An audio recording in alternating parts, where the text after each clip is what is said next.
മുതൽ 11 വരെയുള്ള വാക്യങ്ങളാണ് നമ്മൾ ചിന്തിക്കുന്നത്. അതിൽ നിന്ന് 2 ക്ലാസ്സുകളെടുത്ത് ഇന്ന് ആ ഭാഗത്തു നിന്നുള്ള 3-ാമത്തെ ക്ലാസ്സാണ്. റോമാലേഖനം 8-ാം അധ്യായത്തിലുള്ള 3-ാമത്തെ ക്ലാസ്സാണ് ഇന്ന് എടുക്കുന്നത്. ഇന്ന് 12/4/2016. ഇന്ന് റോമാലേഖനം 8-ാം അധ്യായത്തിൻ്റെ 1 മുതൽ 11 വരെയുള്ള വാക്യങ്ങളിൽ നിന്നുള്ള 3-ാമത്തെ ക്ലാസ്സാണ് ഇന്ന് എടുക്കുന്നത്. 2 ക്ലാസ്സുകൾ നമ്മൾ ഓൾറെഡി എടുത്തു. അപ്പോൾ നമ്മൾ അനുഗ്രഹിക്കേണ്ട ബാക്കിയുള്ളത് വരട്ടെ. അപ്പോൾ നമുക്ക് പ്രാർത്ഥിച്ചിട്ട് ക്ലാസ് ആരംഭിക്കാം. സുബിനെ മോനെ പ്രാർത്ഥിച്ചു. സ്വർഗീയനായ ഞങ്ങളുടെ നല്ല പിതാവേ, മറ്റൊരു വൈകുന്നേരം കൂടി ഞങ്ങൾക്ക് എല്ലാവർക്കും ഈ ഭവനത്തിൽ കൂടാൻ തന്ന നല്ല അവസരത്തെ ഓർത്ത് നന്ദിയോടെ ഇന്ന് പറയാൻ പോകുന്ന റോമാലേഖനം 8-ാം അധ്യായത്തിലെ 1 തൊട്ട് 11 വരെയുള്ള വാക്യങ്ങളിലെ സത്ത ഞങ്ങളുടെ മനസ്സിലാഴത്തിൽ പതിയുവാനും അങ്ങയുടെ പാത കൃത്യമായിട്ട് പിന്തുടരാനുമുള്ള കൃപ ഞങ്ങൾക്ക് തരണം. ഞങ്ങൾ ക്ലാസ്സിലേക്ക് കടക്കാൻ പോകുന്നു. നന്ദിയോടെ സ്മരിക്കുന്നു. കർത്താവായ യേശു ക്രിസ്തുവിന്റെ വിലയേറിയ തന്നെ നാമത്തിൽ തന്നെ.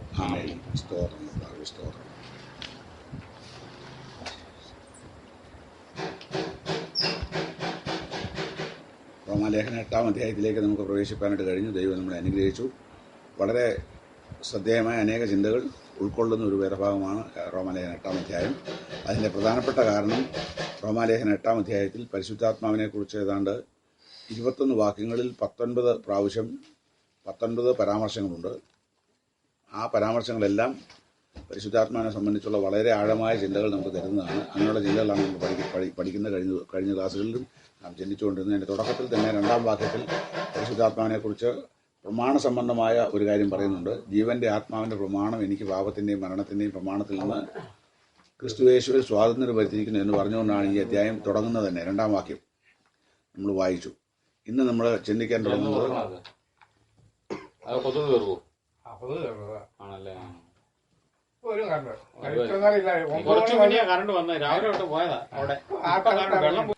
അപ്പോൾ റോമാലേഖനം 8-ാം അധ്യായത്തിന് 5-ാം വാക്യമാണ് ഇന്ന് നമ്മൾ ചിന്തിക്കാനായിട്ട് പോകുന്നത്. റോമാലേഖനം 8-ാം അധ്യായം അതിന്റെ 5-ാം വാക്യം നമുക്കൊന്ന് വായിക്കാം.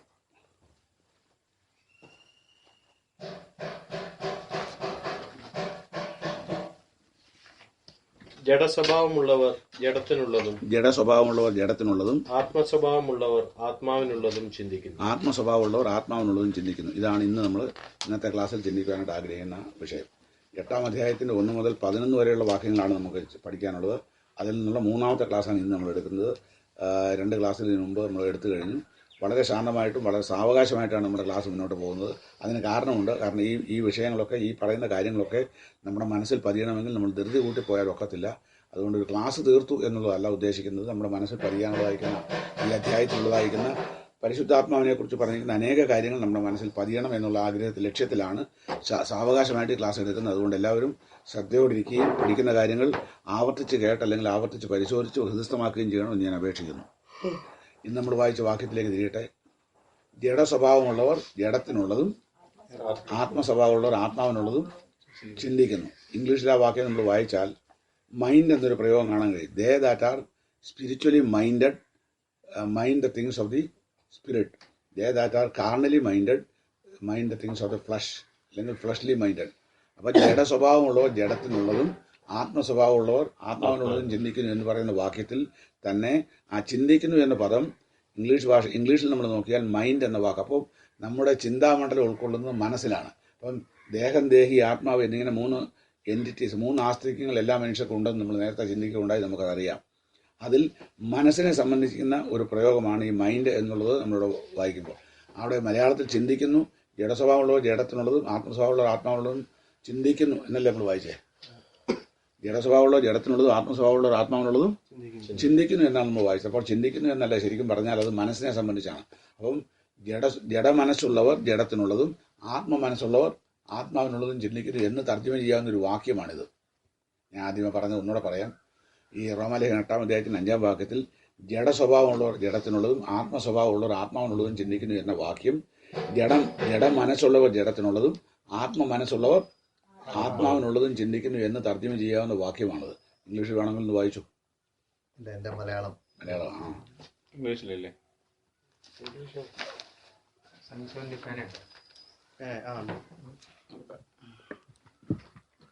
ഉണ്ടോ?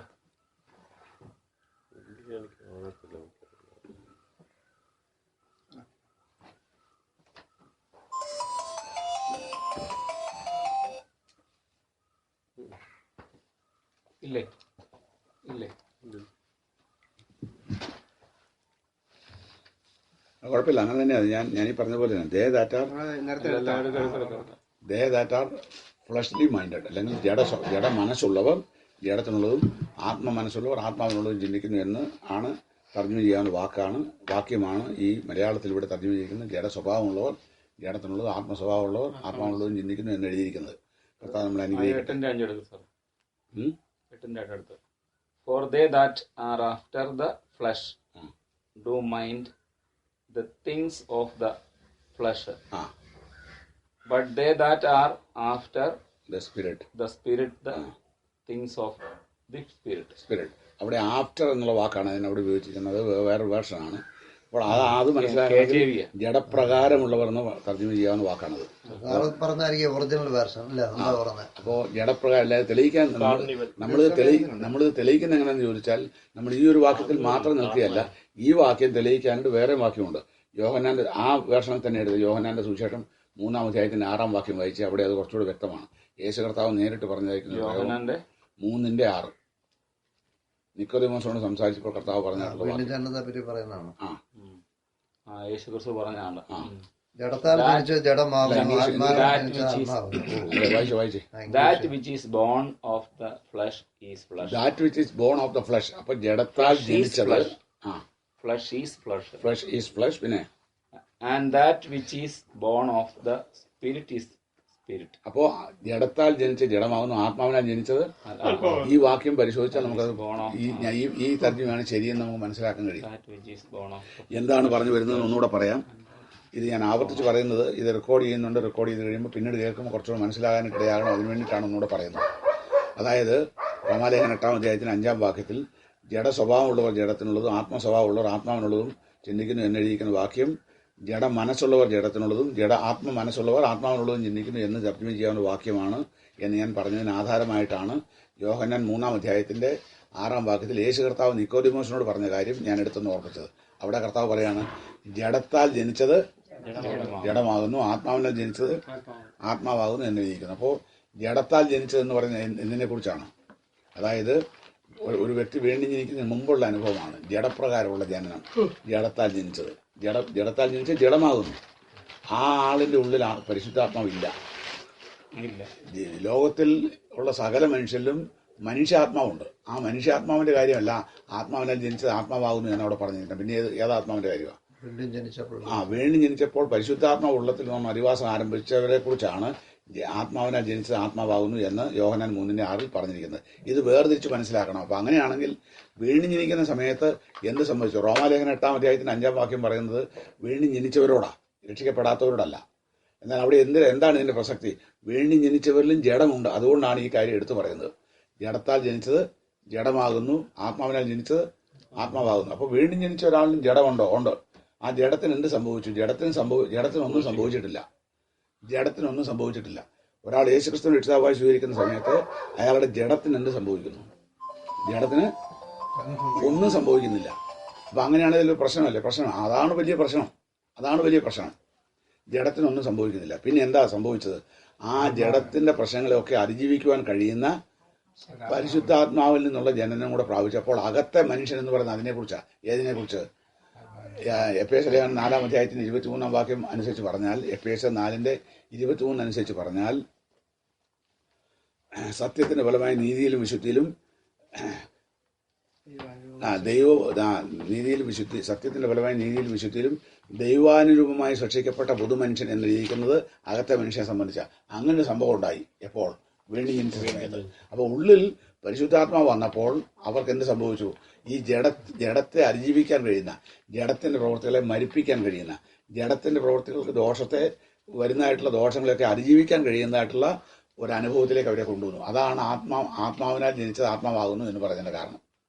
അപ്പോൾ പരിശുദ്ധാത്മാവ് തന്നെയല്ല, യോഹന്നാൻ 3:6 പറഞ്ഞിരുന്ന 2-ാമത്തെ ഭാഗം ജഡത്താൽ ജനിച്ചത് ആത്മാവിനാൽ ജനിച്ചത് ആത്മാവാകുന്നു എന്ന് പറയുന്ന വാക്യം നമ്മൾ ശ്രദ്ധിച്ചാൽ അവിടെ വളരെ വളരെ ശ്രേഷ്ഠതരമായിരിക്കുന്ന ഒരു അനുഭവം കാണാൻ കഴിയും. പരിശുദ്ധാത്മാവിനാൽ ജനിച്ചത് എന്താകുന്ന ആത്മാവാകുന്നു എന്ന് പറഞ്ഞാൽ മനുഷ്യാത്മാവിന്റെ കാര്യമല്ല പറയുന്നത്, ദൈവത്തിന്റെ ആത്മാവ്. അപ്പോൾ ജഡത്താൽ ജനിച്ച ആത്മാവിനാൽ ജനിച്ചത് ആത്മാവാകുന്നു എന്ന് പറഞ്ഞാൽ ഞാൻ നേരത്തെ ഓർപ്പിച്ചുള്ളതുപോലെ ഒരാൾ രക്ഷിക്കപ്പെട്ട് കഴിഞ്ഞാൽ ആ നടന്നു വരുന്ന ആൾ ആരാന്നാ? അല്ല, പരിശുദ്ധാത്മാവാണെന്ന് പറയാൻ കഴിയുന്ന നിലയിലാണ് ഈ വരുന്ന ആൾ. ഇതേ പരിശുദ്ധാത്മാവ്. എന്തുകൊണ്ട്? അത്രമാത്രം പരിശുദ്ധാത്മാവിനാൽ നിയന്ത്രിതമായി നിയന്ത്രിക്കപ്പെട്ട ഒരു ജീവിതമാണ് ആരുടേത്? ഒരു വിശ്വാസിയുടേത്. അങ്ങനെ ആയിരിക്കണം. ആ കാര്യമാണ് ഇവിടെ തുറന്ന് പ്രതിപാദിക്കുന്നത്. എവിടെ തുറന്ന് പ്രതിപാദിക്കുന്നത്? റോമാലേഖനം 8-ാം അധ്യായത്തിൽ തുടർന്ന് പ്രതിപാദിക്കുന്നത്. നമ്മളെ തുടർന്ന് പ്രതിപാദിക്കുന്നതിൽ പോകുന്നതിന് മുമ്പ് ചില ദൃഷ്ടാന്തങ്ങളൊക്കെ പറഞ്ഞ് ഈ കാര്യം ഒന്ന് ഉറപ്പിക്കാനാണ് ഞാൻ ശ്രമിക്കുന്നത്. അതായത് ജഡസ്വഭാവമുള്ളവർ ജഡത്തിനുള്ളതും ആത്മസ്വഭാവമുള്ളവർ ആത്മാവിനുള്ളതും ചിന്തിക്കുന്നു. ഇത് വളരെ പ്രധാനപ്പെട്ടതായിരിക്കുന്ന ഒരാശയമാണ്. അപ്പം നമ്മുടെ ജീവിതത്തിൽ നാം ഓർക്കണം, നാം ഇതിൽ എങ്ങനെയുള്ളവരാണ്? ജഡം നമുക്കുണ്ട്, അതുകൊണ്ട് ജഡസ്വഭാവവും നമുക്ക് വരാനുള്ള എല്ലാ സാധ്യതയുണ്ട്. പക്ഷെ നമ്മൾ ആരല്ല? ജഡമല്ല. നമ്മൾ കേവലം ജഡം മാത്രമല്ല. നമുക്ക് ജഡമുണ്ട്, എന്നാൽ നമ്മൾ ജഡം മാത്രമല്ല. ജഡം മാത്രമാണെങ്കിൽ ജഡത്താൽ ജനിച്ച് ജഡമാകുന്നു എന്ന് പറഞ്ഞാൽ നമ്മളെ സംബന്ധിച്ച് ബാധകമാകും. എന്നാൽ അങ്ങനെയല്ല പറയുന്നത്. നമുക്ക് ജഡമുണ്ട്, പക്ഷെ നമ്മൾ ജഡമല്ല. അപ്പോൾ ഇങ്ങനെ ഒരു ലോകത്തിലാണ് നമ്മൾ ജീവിക്കുന്നത്. എങ്ങനെ ലോകത്തിൽ? ജഡം മാത്രമായിട്ടുള്ള ആളുകളുടെ അതുപോലെ നമ്മൾ പ്രവർത്തിക്കാൻ പാടില്ല. ജഡം മാത്രമുള്ള ആളുകൾ എന്താ ചെയ്യുന്നത്? അവരുടെ തീരുമാനം അത് എത്ര നല്ല തീരുമാനമാണെങ്കിലും പല വിഷയങ്ങളിലും അവരെടുക്കുന്ന എല്ലാ വിഷയങ്ങളിലും അവരെടുക്കുന്ന തീരുമാനം എങ്ങനത്തെ തീരുമാനം? ജഡീകമായ തീരുമാനം. എന്താ ജഡീകമായ തീരുമാനം എന്ന് പറഞ്ഞാൽ എഫേസ്യർ 2-ാം അധ്യായത്തിൽ നമ്മൾ വായിക്കുന്നുണ്ട്. ജഡത്തിനും മനോവികാരങ്ങൾക്ക് ഇഷ്ടമായുള്ളത് ചെയ്തുകൊണ്ട് എഫേസ്യർ 2-ാം അധ്യായത്തിന്റെ 3-ാം വാക്യം. നമുക്ക് വാക്യം ഒന്ന് വായിക്കുന്നുണ്ട്, തെറ്റില്ല. എഫേസ്യർ 2-ാം അധ്യായത്തിന്റെ 3-ാം വാക്യം മലയാളത്തിൽ ഒന്ന് വായിച്ചോട്ടെ. 2:3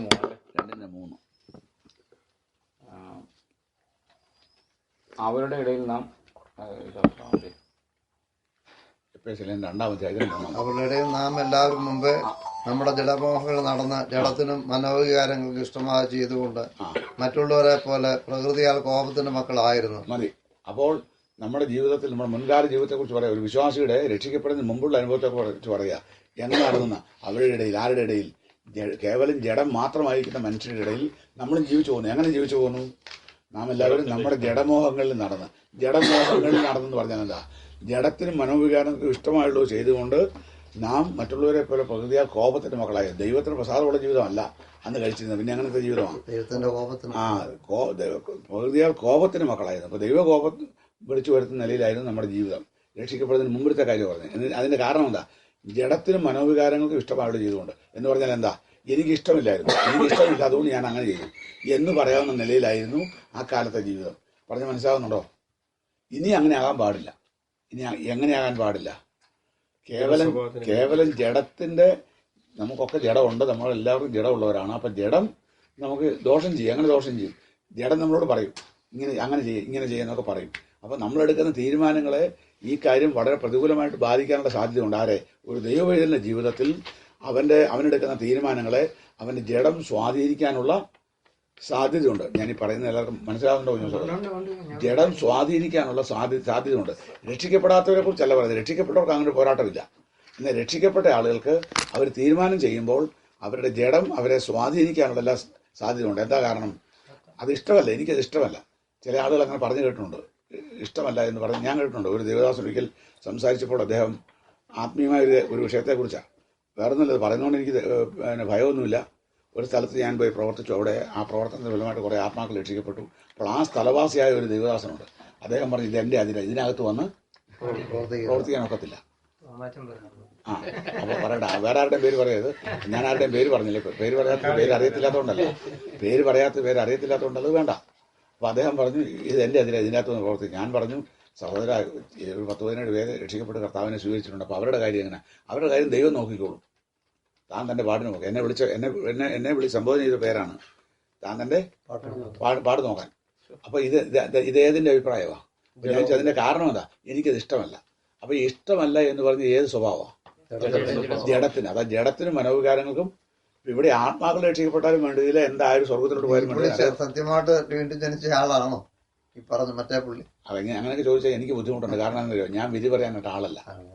കാരണം മറ്റൊരുത്തന്റെ ദാസനെ വിധിക്കരുതെന്നാണ് പറഞ്ഞേക്കുന്നത്. അതുകൊണ്ട് ദൈവം നോക്കട്ടെ. ഞാൻ ആ കാര്യം ദൈവകരങ്ങളിലേക്ക് പരിമേൽപ്പിക്കുക. ഏതായാലും അദ്ദേഹത്തോട് പറയേണ്ട കാര്യം തീർത്ത് ഞാൻ പറഞ്ഞു. അദ്ദേഹത്തോട് പറഞ്ഞു, ഇതൊരു ദൈവദാസന് ചേർന്ന വാക്കല്ല ഈ പറയുന്നത്. കാരണം ആത്മാക്കൾ രക്ഷിക്കപ്പെടണം. അതിനുവേണ്ടി ഞാൻ അധ്വാനിച്ചത്. ഇവിടെ വന്ന് ദൈവം ചില ആത്മാക്കളെ തന്നു, അവർ മുന്നോട്ട് പോകണം. അപ്പോൾ അദ്ദേഹത്തിൻ്റെ ഭയം മുഴുവൻ അവിടെ വേറൊരു സഭയുണ്ടായാലും അദ്ദേഹത്തിന് ബുദ്ധിമുട്ടുണ്ടായത്. ഞാൻ പറഞ്ഞൊരു കാര്യം ചെയ്തു, ഈ മുൻപോട്ട് വന്ന സഹോദരന്മാരെയൊക്കെ ഈ ആത്മാക്കളെയൊക്കെ സഹോദരനങ്ങ് സ്വീകരിച്ചു. അല്ല, സഹോദരനൊരു വഴി നടത്തി. അവർക്ക് കർത്താവിനെ ഏറ്റു പറഞ്ഞുള്ളൂ. കർത്താവിനെ ഏറ്റു പറഞ്ഞാൽ ഉടനെ അങ്ങ് സ്വർഗത്തിലേക്ക് പോകുമെന്ന് ഞാൻ വിചാരിക്കുന്നില്ല. ഏറ്റു പറഞ്ഞ് അവരെ പിന്നെ വചനം പഠിപ്പിച്ച് ഈ വചനത്തിൽ ഉറപ്പിച്ച് അവർ രക്ഷിക്കപ്പെട്ടു എന്നുള്ളത് യഥാർത്ഥവൽക്കരിക്കണം. അവരുടെ ജീവിതം കൊണ്ട് തെളിയിക്കണം. അത് ശരിയാണെന്ന് തെളിയിക്കണം. ഈ ചുമതലയൊക്കെ ആര് ചെയ്യണം? അവരെ രക്ഷയിലേക്ക് നടത്തിയ ആൾ ചെയ്യണം.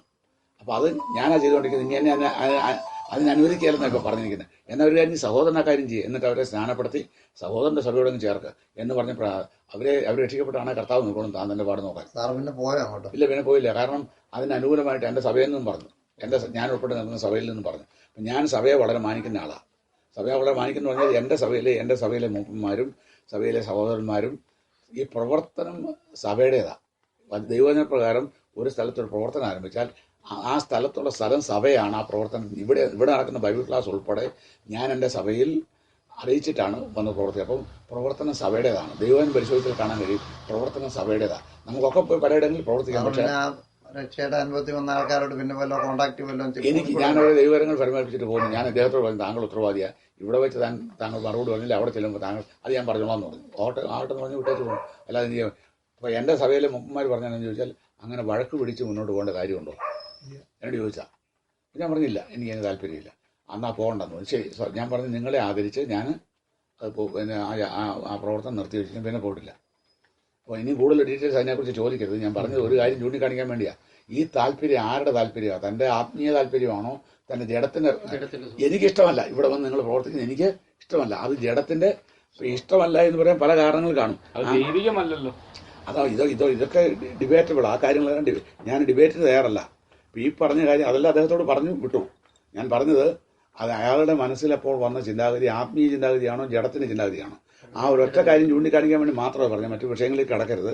അപ്പോൾ അത് ജഡത്തിൻ്റെ താല്പര്യമാണ്. ജഡത്തിൻ്റെ താല്പര്യപ്രകാരം പോകുന്ന ദൈവദാസന്മാരുണ്ട്, രക്ഷിക്കപ്പെട്ട ആളുകളുണ്ട്. അതിൻ്റെ കാരണം എന്താ? ഒരു തീരുമാനം ചെയ്യുമ്പോൾ ജഡം നമുക്ക് ദോഷം ചെയ്തെന്ന് പറയാം. ഇത് അദ്ദേഹത്തിൻ്റെ കാര്യം മാത്രമല്ല, നമ്മുടെ ഒക്കെ ജീവിതത്തിൽ നടക്കുന്ന കാര്യമാണ്. ജഡം നമുക്ക് വളരെ ദോഷം ചെയ്തെന്ന് വരാം. പക്ഷെ അങ്ങനെയാണെങ്കിൽ എന്ത് ചെയ്യണം? അതിനെ അതിജീവിക്കണം.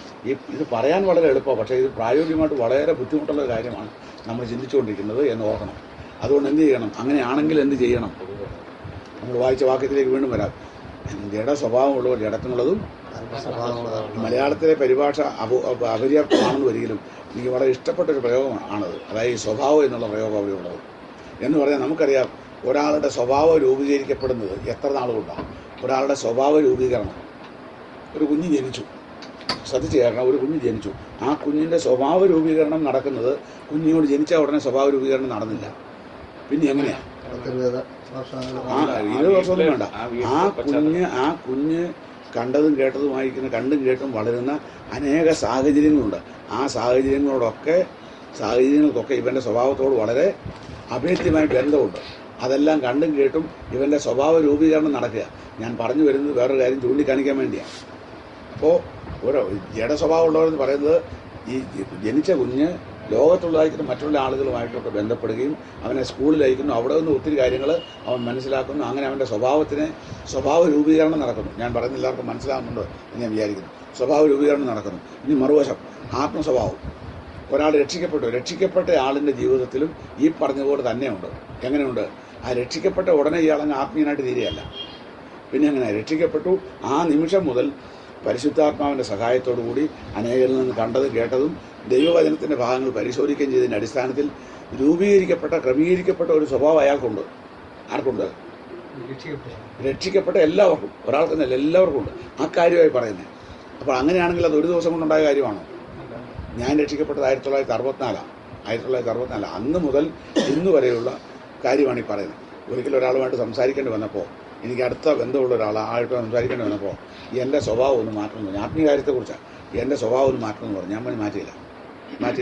അത് മാറ്റാൻ പറ്റത്തില്ല. അതെന്താണെന്ന് ചോദിച്ചു. ഞാൻ ഏതാണ്ട് 50 വർഷത്തോളമായിട്ട് രൂപീകരിച്ചുകൊണ്ട് വന്നിരിക്കുന്ന ഒരു അനുഭവമാണിത്. പരിശുദ്ധാത്മാവിൻ്റെ സഹായത്തോടുകൂടി എൻ്റെ ആത്മീയ സ്വഭാവം പറയാനുള്ള കാരണം ഈ വിട്ടുവീഴ്ചയില്ലാത്ത മനോഭാവത്തിൽ സംസാരിക്കുന്നതാണ്. അതാ പറഞ്ഞു വരുന്നത്. അതൊന്ന് മാറ്റിയാൽ ഞാൻ മാറുകയില്ല. മാറുകയില്ല. മാറാത്തതിന് കാരണം എന്താ? അല്ലെങ്കിൽ നിങ്ങളൊരു കാര്യം ചെയ്യണം. ഞാൻ ഈ പഠിച്ച കാര്യങ്ങൾ, എനിക്ക് ഈ സ്വഭാവം കിട്ടിയത് മുഴുവൻ ദൈവവചനത്തിൻ്റെ പഠന അഭ്യാസത്തിൽ നിന്നാണ്. എവിടെയെങ്കിലും ഒരു ഭാഗത്തു നിന്നെങ്കിലും നിങ്ങൾ എന്നെ ചൂണ്ടിക്കാണിക്കണം, വേണ്ട ഈ വേദപുസ്തകത്തിൽ അയവുണ്ട് എന്ന് ചൂണ്ടിക്കാണിക്കണം. അങ്ങനെയാണെങ്കിൽ ഞാൻ തിരുത്താൻ പറയും. അപ്പം ഞാൻ പിന്നെയും പരിശോധിച്ച് നോക്കി. ഒരുപക്ഷെ ഇനി എനിക്ക് തെറ്റിപ്പോയത് ആകാമല്ലോ. അതുകൊണ്ട് ഞാനൊന്നുകൂടെ ഒന്ന് പരിശോധിച്ച് നോക്കി. ഞാൻ പരിശോധിച്ച് നോക്കിയപ്പോൾ എനിക്ക് മനസ്സിലായത് മുഴുവൻ മൂർച്ച കൂട്ടണമെന്നാണ്. അതാ സത്യം. ഇപ്പോൾ ഉള്ളത് പോരാ, ഇനിയും മൂർച്ച കൂട്ടണമെന്നാണ് എന്നോട് തന്നെ. അപ്പോൾ ഇങ്ങനെയാണ് സ്വഭാവ രൂപീകരണം എന്ന് പറയുന്നത്. അത് ഒരു ദിവസം കൊണ്ട് നടക്കുന്ന കാര്യമല്ല. പക്ഷെ ഞാനൊന്ന് ചോദിക്കട്ടെ, നമ്മുടെ ആ സ്വഭാവ രൂപീകരണം നടക്കുന്നുണ്ടോ?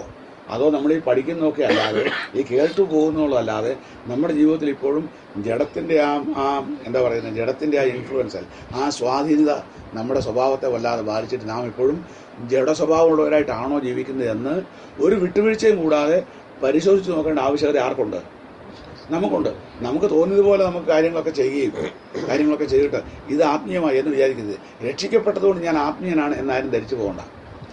എനിക്ക് തികഞ്ഞ ഒരു ആത്മീയനാകണം എന്ന് താല്പര്യമുള്ള ഒരാൾക്കല്ലാതെ ആത്മീയനാകാനായിട്ട് സാധിക്കില്ല. എടുക്കുന്ന തീരുമാനങ്ങളൊക്കെ അത് വെളിപ്പെടുത്തുന്ന കാര്യമാണ്. അപ്പോൾ അത് വെളിപ്പെടുത്തുന്ന കാര്യം എന്ന് പറയുമ്പോൾ അത് ദേശത്ത് സാക്ഷ്യമാണ്. ദേശത്ത് സാക്ഷ്യം എന്ന് പറഞ്ഞാൽ എന്താ? ദേശത്ത് സാക്ഷ്യം എന്ന് പറഞ്ഞാൽ നമുക്കറിയാം, അനേക ആളുകളെക്കുറിച്ച് നമുക്ക് സാക്ഷ്യമുണ്ട്. ഞങ്ങളുടെ ദേശത്തുണ്ടായിരുന്ന ഒരാളാണ് പരക്കുന്നേൽ അപ്പൻ എന്ന് വിളിച്ച്, പരക്കുന്നേൽ കുട്ടപ്പൻ എന്നാണ്. അദ്ദേഹം മരിച്ചു വരുന്നില്ല. ഞാൻ വളരെ മാതൃകയാക്കുന്ന ഒരു ദേവദാസനായിരുന്നു അദ്ദേഹം. പുതുപ്പള്ളിയിലുണ്ടായിരുന്ന പരക്കുന്നേൽ എന്ന് പറഞ്ഞ പ്രവർത്തിയുള്ള ആൾ. അദ്ദേഹം ഞാൻ എൻ്റെ ദൃഷ്ടിക്ക് കണ്ടിട്ടുള്ള കാര്യങ്ങൾ, പറഞ്ഞു കേട്ടിട്ടുള്ളത് വേറെ ധാരാളം അനുഭവങ്ങളുണ്ട്. അപ്പോൾ അദ്ദേഹം വീട്ടിൽ നിന്ന് ഇങ്ങോട്ട് ഇറങ്ങി വരുമ്പോൾ, അദ്ദേഹത്തിന് ഞാൻ നേരിട്ട് കണ്ടില്ല, അദ്ദേഹം വീട്ടിൽ നിന്ന് ഇങ്ങോട്ട് ഇറങ്ങി വരുമ്പോൾ അവിടെ കള്ളുകുടിയന്മാരും റൗഡികളായിട്ടുള്ള ആളുകൾക്ക് ചിലർക്ക് കലിങ്ങലൊക്കെ ഇരിക്കും. അപ്പോൾ കലിങ്ങലൊക്കെ ഇരിക്കുന്ന പറഞ്ഞാൽ ഈ അപ്പച്ചൻ ഇങ്ങോട്ട് ഇറങ്ങി വരുന്ന കാണുമ്പോൾ ഈ കലിങ്ങലിരിക്കുന്നതിനോട് പേര് പറയുക, ഇവിടെ എഴുന്നേലാണ് അപ്പൻ വരും. ആരുടെ അപ്പൻ? ഇവർക്ക് അവരുമായിട്ട്, ഈ അപ്പച്ചനുമായിട്ട് ഒരു ബന്ധമുള്ളവരല്ല. അപ്പോൾ അവർ പറയാം, അണ്ടർ അപ്പം വരുന്നു, എഴുന്നേക്കാൻ പോകും. അപ്പോൾ ഇവന്മാരവിടെ വീഡിയോ ഒക്കെ വെച്ചുകൊണ്ടൊക്കെ ആയിരിക്കും ഇരിക്കുന്നത്. എല്ലാം കളഞ്ഞിട്ട് ഇവയും മുണ്ടുമൊക്കെ താത്തിട്ട്. അപ്പോൾ ഞാൻ ഓർത്തിട്ട് ഇത്രയും ഭക്തിയോടെ ഇവരെന്താ ഇങ്ങനെ നിൽക്കുന്നത് എന്ന് ഞാൻ ചിന്തിച്ചിട്ടുണ്ട്. പക്ഷേ ഞാൻ ഈ അപ്പച്ചനുമായിട്ട് അടുത്തറിഞ്ഞപ്പോൾ എനിക്കൊരു കാര്യം മനസ്സിലായി. എന്ത് മനസ്സിലായി? ഈ അപ്പച്ചൻ ആത്മീയനാണ്. അപ്പച്ചൻ്റെ ആത്മീയ സ്വഭാവം ദേശക്കാർക്കറിയാം. അപ്പോൾ ആ ദേശത്ത് തൻ്റെ സാക്ഷ്യം, ദേശത്തുള്ള തൻ്റെ സാക്ഷ്യം, ഇത് ചെറിയൊരു കാര്യമായിട്ട് വിചാരിക്കരുത്. ഇത് ചെറിയ കാര്യമല്ല. നമ്മുടെ വീട്ടിൽ എൻ്റെ ഭാര്യ എന്നെക്കുറിച്ച് പറയുന്ന സാക്ഷ്യം, എൻ്റെ മക്കൾ എന്നെക്കുറിച്ച് പറയുന്ന സാക്ഷ്യം, എന്നെ പരിചയമുള്ള എൻ്റെ അയൽക്കാർ പറയുന്ന സാക്ഷ്യം, എൻ്റെ സുഹൃത്തുക്കൾ അറിയാവുന്നില്ല. ഈ സുഹൃത്തുക്കൾ നമ്മുടെ അയൽക്കാരും ഭാര്യയൊക്കെ നമുക്കുള്ളവരാണ്, നമുക്കറിയാം, നമ്മുടെ ആളുകളാണ്. അവരൊക്കെ നമ്മളെക്കുറിച്ച് പറയുന്ന സാക്ഷ്യം ചെറുതായിട്ട് വിചാരിക്കരുത്. ഒരുപക്ഷെ അവർ നമ്മളെ ഈ പറയുന്ന പോലെ രക്ഷിക്കപ്പെട്ടവരോ ഒന്നും അല്ലായിരിക്കാം. അത് വിഷയമല്ല. ഈ രക്ഷിക്കപ്പെട്ടവർ തന്നെ, ഞാൻ പറഞ്ഞത് കള്ളുകൂടിയന്മാരും തെറി പറയുന്നവരും വേണ്ടാതിനും കാണിക്കുന്ന ആളുകളുമായി ഈ കരിങ്ങയിരുന്നെന്ന് പറയുന്നത്. ഞാൻ എൻ്റെ കണ്ണുകൊണ്ട് കണ്ട കാര്യം പറഞ്ഞു. അദ്ദേഹം വരുന്ന കണ്ടു എഴുന്നേരടാ അപ്പം വരുന്നു എന്ന് പറഞ്ഞു. ഇനി ആ ദേശത്ത് എന്തെങ്കിലും ഒരു പ്രശ്നം ഉണ്ടായാൽ, അടുത്തടുത്ത വീടുകൾ അവരാരും രക്ഷിക്കപ്പെട്ടവരല്ലേ ഈ പറയുന്നത്, വീട്ടിൽ എന്തെങ്കിലും പ്രശ്നം ഉണ്ടായാൽ നമുക്ക് പരക്കുന്നില്ല അപ്പനെ വിളിക്കാം എന്ന് പറയും. അതെന്തിനാ? പരക്കുന്നില്ല അപ്പൻ പരക്കുന്നില്ല അപ്പൻ മൈസറേട്ടല്ല, അദ്ദേഹം ജഡ്ജിയൊന്നുമല്ല, പോലീസുകാരനുമല്ല, അദ്ദേഹം ഒരു ദൈവദാസനാണ്. പക്ഷേ അദ്ദേഹത്തെക്കുറിച്ച് ആ നാട്ടുകാർ പറഞ്ഞ് അനേക പ്രശ്നങ്ങൾ അദ്ദേഹം ചെന്ന് കാര്യങ്ങളെല്ലാം കേട്ടിച്ച് പറയാം, അത് വേണ്ട കേട്ടോ. അത് പറയാനുള്ള എനിക്ക് അതിനുള്ള ഗട്ട്സ് എനിക്കുണ്ടായിരുന്നു. അതിനുള്ള ഗട്ട്സ് എന്ന് ഞാൻ പറയുന്നത് തൻ്റെ ധൈര്യം, തൻ്റെ ആ ധൈര്യം എങ്ങനെ അദ്ദേഹം പറഞ്ഞതുപോലെ കാര്യം തീർക്കും. അതെങ്ങനെ അങ്ങനെ സാധിക്കുന്നത്? ആ സാക്ഷ്യമൊന്നും വലുത് തന്നെ, ചെറുതല്ല. അതാണ് ജീവിതം. അദ്ദേഹം ഞങ്ങളുടെ സഭയിലെ മൂപ്പനായിരുന്നു. അതിൻ്റെതായ ഗുണം ഞങ്ങളുടെ സഭയ്ക്കുണ്ടായിട്ടുണ്ട്. ഇന്നും അതിൻ്റെ ആ പഴയ ഓർമ്മകൾ വെച്ച് പ്രവർത്തി ഞങ്ങളെല്ലാം ആത്മീയരായിട്ട് ജീവിച്ച് മുന്നോട്ട് പോകുന്നു. ഞാൻ പറഞ്ഞത് ഇതൊരു ചെറിയ കാര്യമായിട്ട് എടുക്കരുത്. എൻ്റെ ഭാര്യ എന്നെക്കുറിച്ച് പറയുന്നത്, അതിപ്പോൾ ഒരുപക്ഷെ അവൾ രക്ഷിക്കപ്പെടാത്തവരായിരിക്കും. അവൾ രക്ഷിക്കപ്പെടാത്ത ഭാര്യമാരുള്ള രക്ഷിക്കപ്പെട്ട ഭർത്താക്കന്മാർ ശ്രദ്ധിക്കേണ്ട കാര്യമായി പറയുന്നത്. എങ്ങനെ? എൻ്റെ ഭാര്യ എന്നെക്കുറിച്ച്, അവൾ രക്ഷിക്കപ്പെടാത്ത, അവളെന്ന് പറയുന്നതിന് തന്നെ കാര്യം. ഒരിക്കൽ ഒരാൾ പറഞ്ഞു, എൻ്റെ മകനോ അവൻ മ്ലേച്ഛനാ. ഒരു ദേവദാസൻ പറഞ്ഞ എൻ്റെ മകനോ അവൻ മ്ലേച്ഛനാ. ഇനി ആ മകൻ അപ്പനെക്കുറിച്ച് പറഞ്ഞേക്കണോ? ആ മകനോട് സുവിശേഷം പറയാൻ ഞാൻ തന്നെ പോയതാ. ഞാൻ ചെന്ന് സംസാരിച്ചപ്പോൾ അദ്ദേഹം പറയുക, സഹോദരൻ വന്നത് അവൻ രക്ഷിക്കപ്പെട്ടവനല്ല, ഇപ്പം അവൻ എൻ്റെ കുറച്ച് എങ്ങാണ്ടൊക്കെ കൂടി, അപ്പം എപ്പോഴും ജീവിച്ചിരിപ്പുണ്ട്. അപ്പം അവൻ എന്നോട് ചോദിക്കുക ഈ അപ്പനെ അവന് അച്ചായി എന്നാണ് വിളിക്കുന്നത്. എന്നോട് ചോദിക്കുക, സഹോദരൻ വന്നത് ഈ സ്വർഗത്തെക്കുറിച്ചും ആത്മീയ കാര്യങ്ങളൊക്കെ പറയാനാണ്. അതെ, അങ്ങനെയാണ് ഞാനൊരു കാര്യം ചോദിച്ചോ,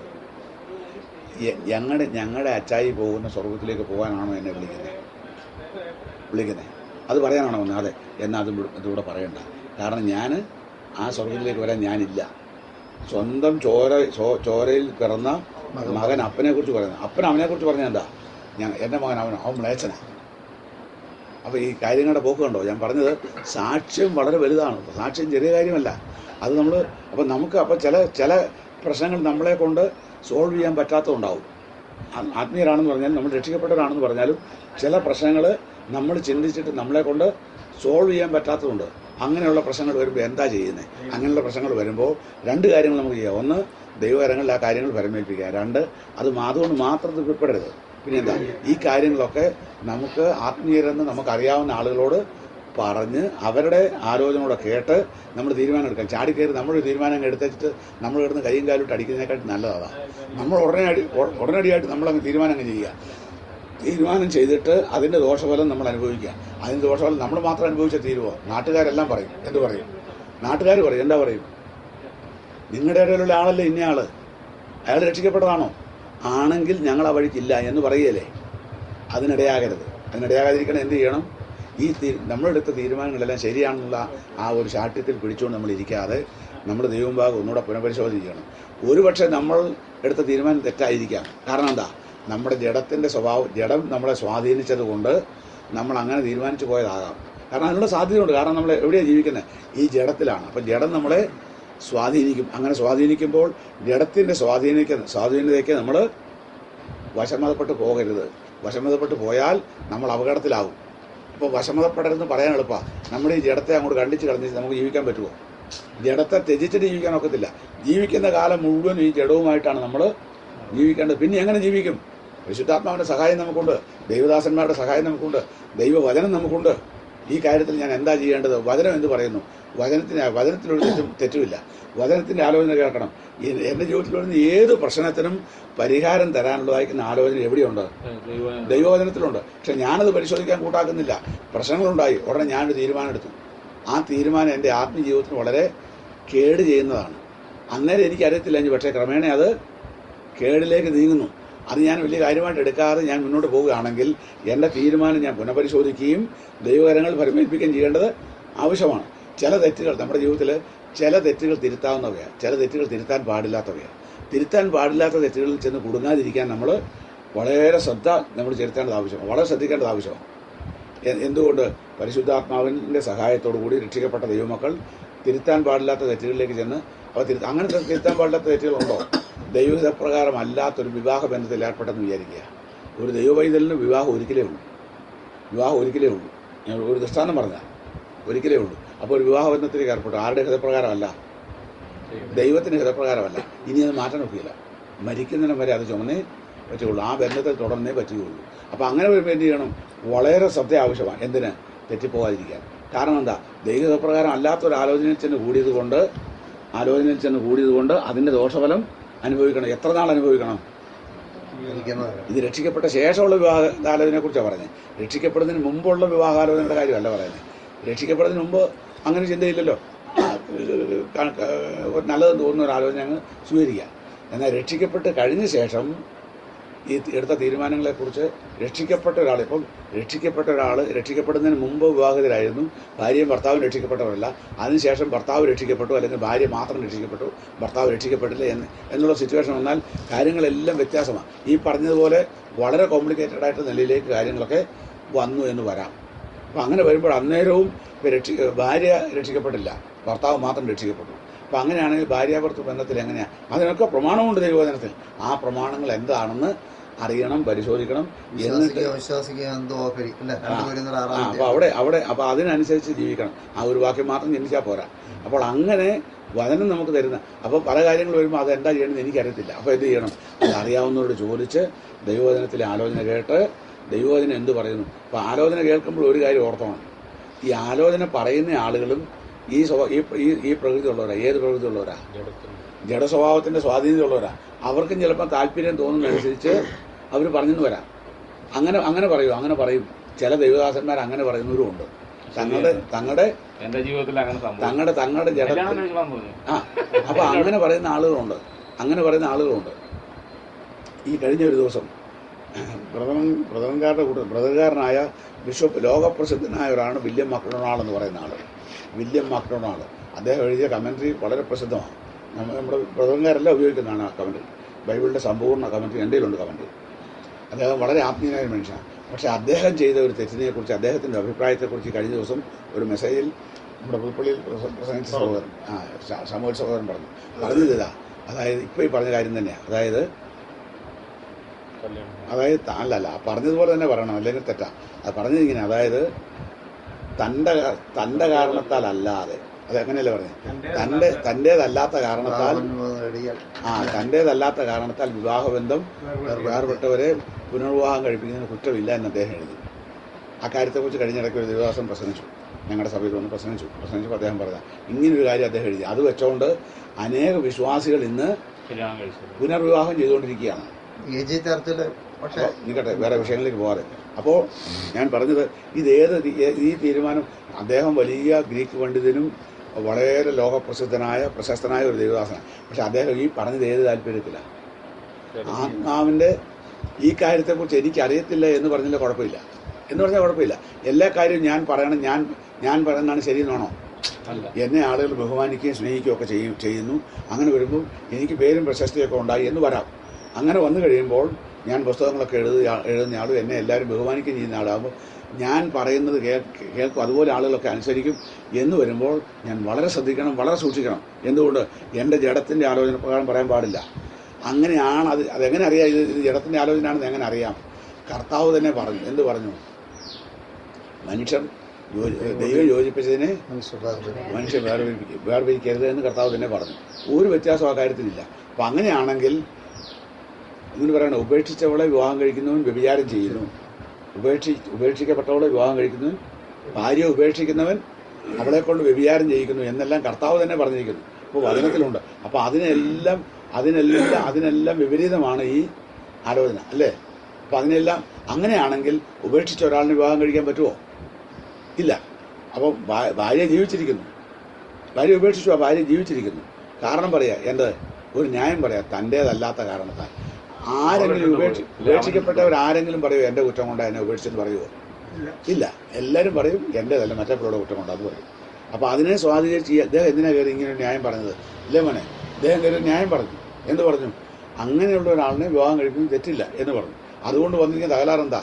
വലിയൊരു സമൂഹം ആളുകൾ, ബ്രദറൻകാർ മുഴുവൻ അദ്ദേഹം പറയുന്നില്ല ദൈവവാക്കായിട്ട് കേട്ട് മുന്നോട്ട് പോകുന്ന ആളുകളെല്ലാം കുഴി ചാടിയിരിക്കുക. ഉള്ളത് പറയാമല്ലോ, കുഴി ചാടിയിരിക്കുക. കാരണം എന്താ? ഈ പറഞ്ഞ ദൈവവചന പ്രകാരമല്ല. എന്തുകൊണ്ട്? കർത്താവ് തിരിച്ചും മറിച്ചും പറയുകയില്ല. തൃശ്ശൂർക്കാരുടെ ഒരു ഭാഷയാണ് തിരിച്ചാ മറിച്ചാന്ന് പറയും. തിരിച്ചാ മറിച്ചാ എന്ന് പറഞ്ഞാൽ തിരിച്ചും മറിച്ചും പറയുക. അങ്ങനെ കർത്താവ് പറഞ്ഞിട്ടില്ല, കർത്താവ് പറയത്തില്ല. ദൈവം യോജിപ്പിച്ചതിനെ മനുഷ്യൻ. പക്ഷേ ഈ പെന്തക്കോസ്തൽ സഭകളിൽ രണ്ടാം വിവാഹം നടത്താറുണ്ടോ? അങ്ങനെ നടത്തുന്ന കാര്യം തെറ്റാണെന്നാ പറഞ്ഞു. അങ്ങനെ നടത്തുന്നവർ ഇപ്പോൾ പ്രമാണമായിട്ട് ഞാനൊരു ആർട്ടിക്കിൾ വായിച്ചു, AG ചർച്ചിൽ ഈ രണ്ടാം വിവാഹം നമ്മുടെ വിഷയത്തിൽ നടന്നു പോകാതെ. അപ്പം അങ്ങനെ ചെയ്യുന്നത് തെറ്റാണ്. പക്ഷെ ആ ആലോചന എവിടുന്ന് വന്നതാണ്? ജഡത്തിൻ്റെ ആലോചനയാണ്, ആത്മാവിൻ്റെ ആലോചനയല്ല. അദ്ദേഹത്തിന് വേണമെങ്കിൽ പറയാമായിരുന്നു, ആർക്ക് വില്യം മക്ഡൊണാൾഡ് വേണമെങ്കിൽ പറയാമായിരുന്നു, ഈ കാര്യത്തിൽ എനിക്ക് വെളിച്ചമില്ല എന്ന് വേണമെങ്കിൽ പറയാം. പൗലോസ് അപ്പോസ്തലൻ പറഞ്ഞില്ലേ, എനിക്ക് കന്യകമാരെക്കുറിച്ച് എനിക്ക് വെളിപ്പാട് കിട്ടിയിട്ടില്ല, ഇതെൻ്റെ അഭിപ്രായമാണെന്ന് പൗലോസ് അപ്പോസ്തലനായ പൗലോസ് അങ്ങനെ പറയാമെങ്കിൽ കേവലം അതിനേക്കാളൊക്കെ വില്യം മക്ഡൊണാൾഡിന് അത് പറഞ്ഞുകൂടെ? പറയാമായിരുന്നു. അതിന് പകരം അദ്ദേഹം പറഞ്ഞു, അല്ല, തൻ്റേതായിട്ടുള്ള കാരണത്താൽ അല്ലാത്ത ആളുകളെ വിവാഹം കഴിപ്പിച്ചോളാൻ. അപ്പോൾ അത് വെച്ചുകൊണ്ട് അനേകർ പുനർവിവാഹം ചെയ്യുന്നു. പക്ഷെ അത് നഗ്നമായ ദൈവവചനത്തിന് ലംഘനമാണ്. അത് പാടില്ല. അപ്പോൾ ഇതിന് ഗൗരവം എന്ന് മാത്രം ഉണ്ടെന്ന് മനസ്സിലാക്കാൻ വേണ്ടിയിട്ടാണ് ഞാൻ ദൃഷ്ടാന്തം സൂചിപ്പിച്ച് പറഞ്ഞത്. കർത്താവ് നമ്മളെ അനുഗ്രഹിക്കട്ടെ. ജഡത്താൽ ജനിച്ചത് ജഡമാകുന്നു, ആത്മാവിനാൽ ജനിച്ചത് ആത്മാവാകുന്നു. ജഡസ്വഭാവമുള്ളവർ ജഡത്തിനുള്ളതും ആത്മസ്വഭാവമുള്ളവർ ആത്മാവിനുള്ളതും ചിന്തിക്കുന്നു. കർത്താവ് നമ്മളെ ബലപ്പെടുത്തത്തെ അനുഗ്രഹിക്കട്ടെ. ചിന്ത തീർന്നില്ല. ഇത് സംബന്ധിച്ചുള്ള ചില ദൃഷ്ടാന്തങ്ങൾ ദൈവവചനത്തിൽ ചൂണ്ടിക്കാണിച്ചിട്ട് ഇനി നമുക്ക് മുന്നോട്ട് പോകാനായിട്ട് ആഗ്രഹിക്കുകയാണ്.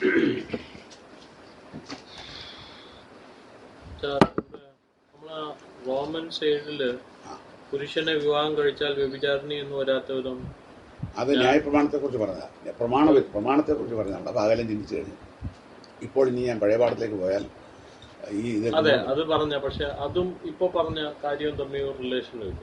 അവിടെ പറയുന്നത് കറക്റ്റല്ലേ? അതായത് ഭർത്താവ് ജീവിച്ചിരിക്കുമ്പോൾ ഭാര്യ വേറൊരുനായാൽ അവൾ വ്യഭിചാരിണി എന്ന് വരും. എന്നാൽ ഭർത്താവ് മരിച്ച ശേഷമാണെങ്കിൽ, ഇപ്പം ജീവനോടിരിക്കുന്ന കാര്യം എന്താ പറഞ്ഞത്?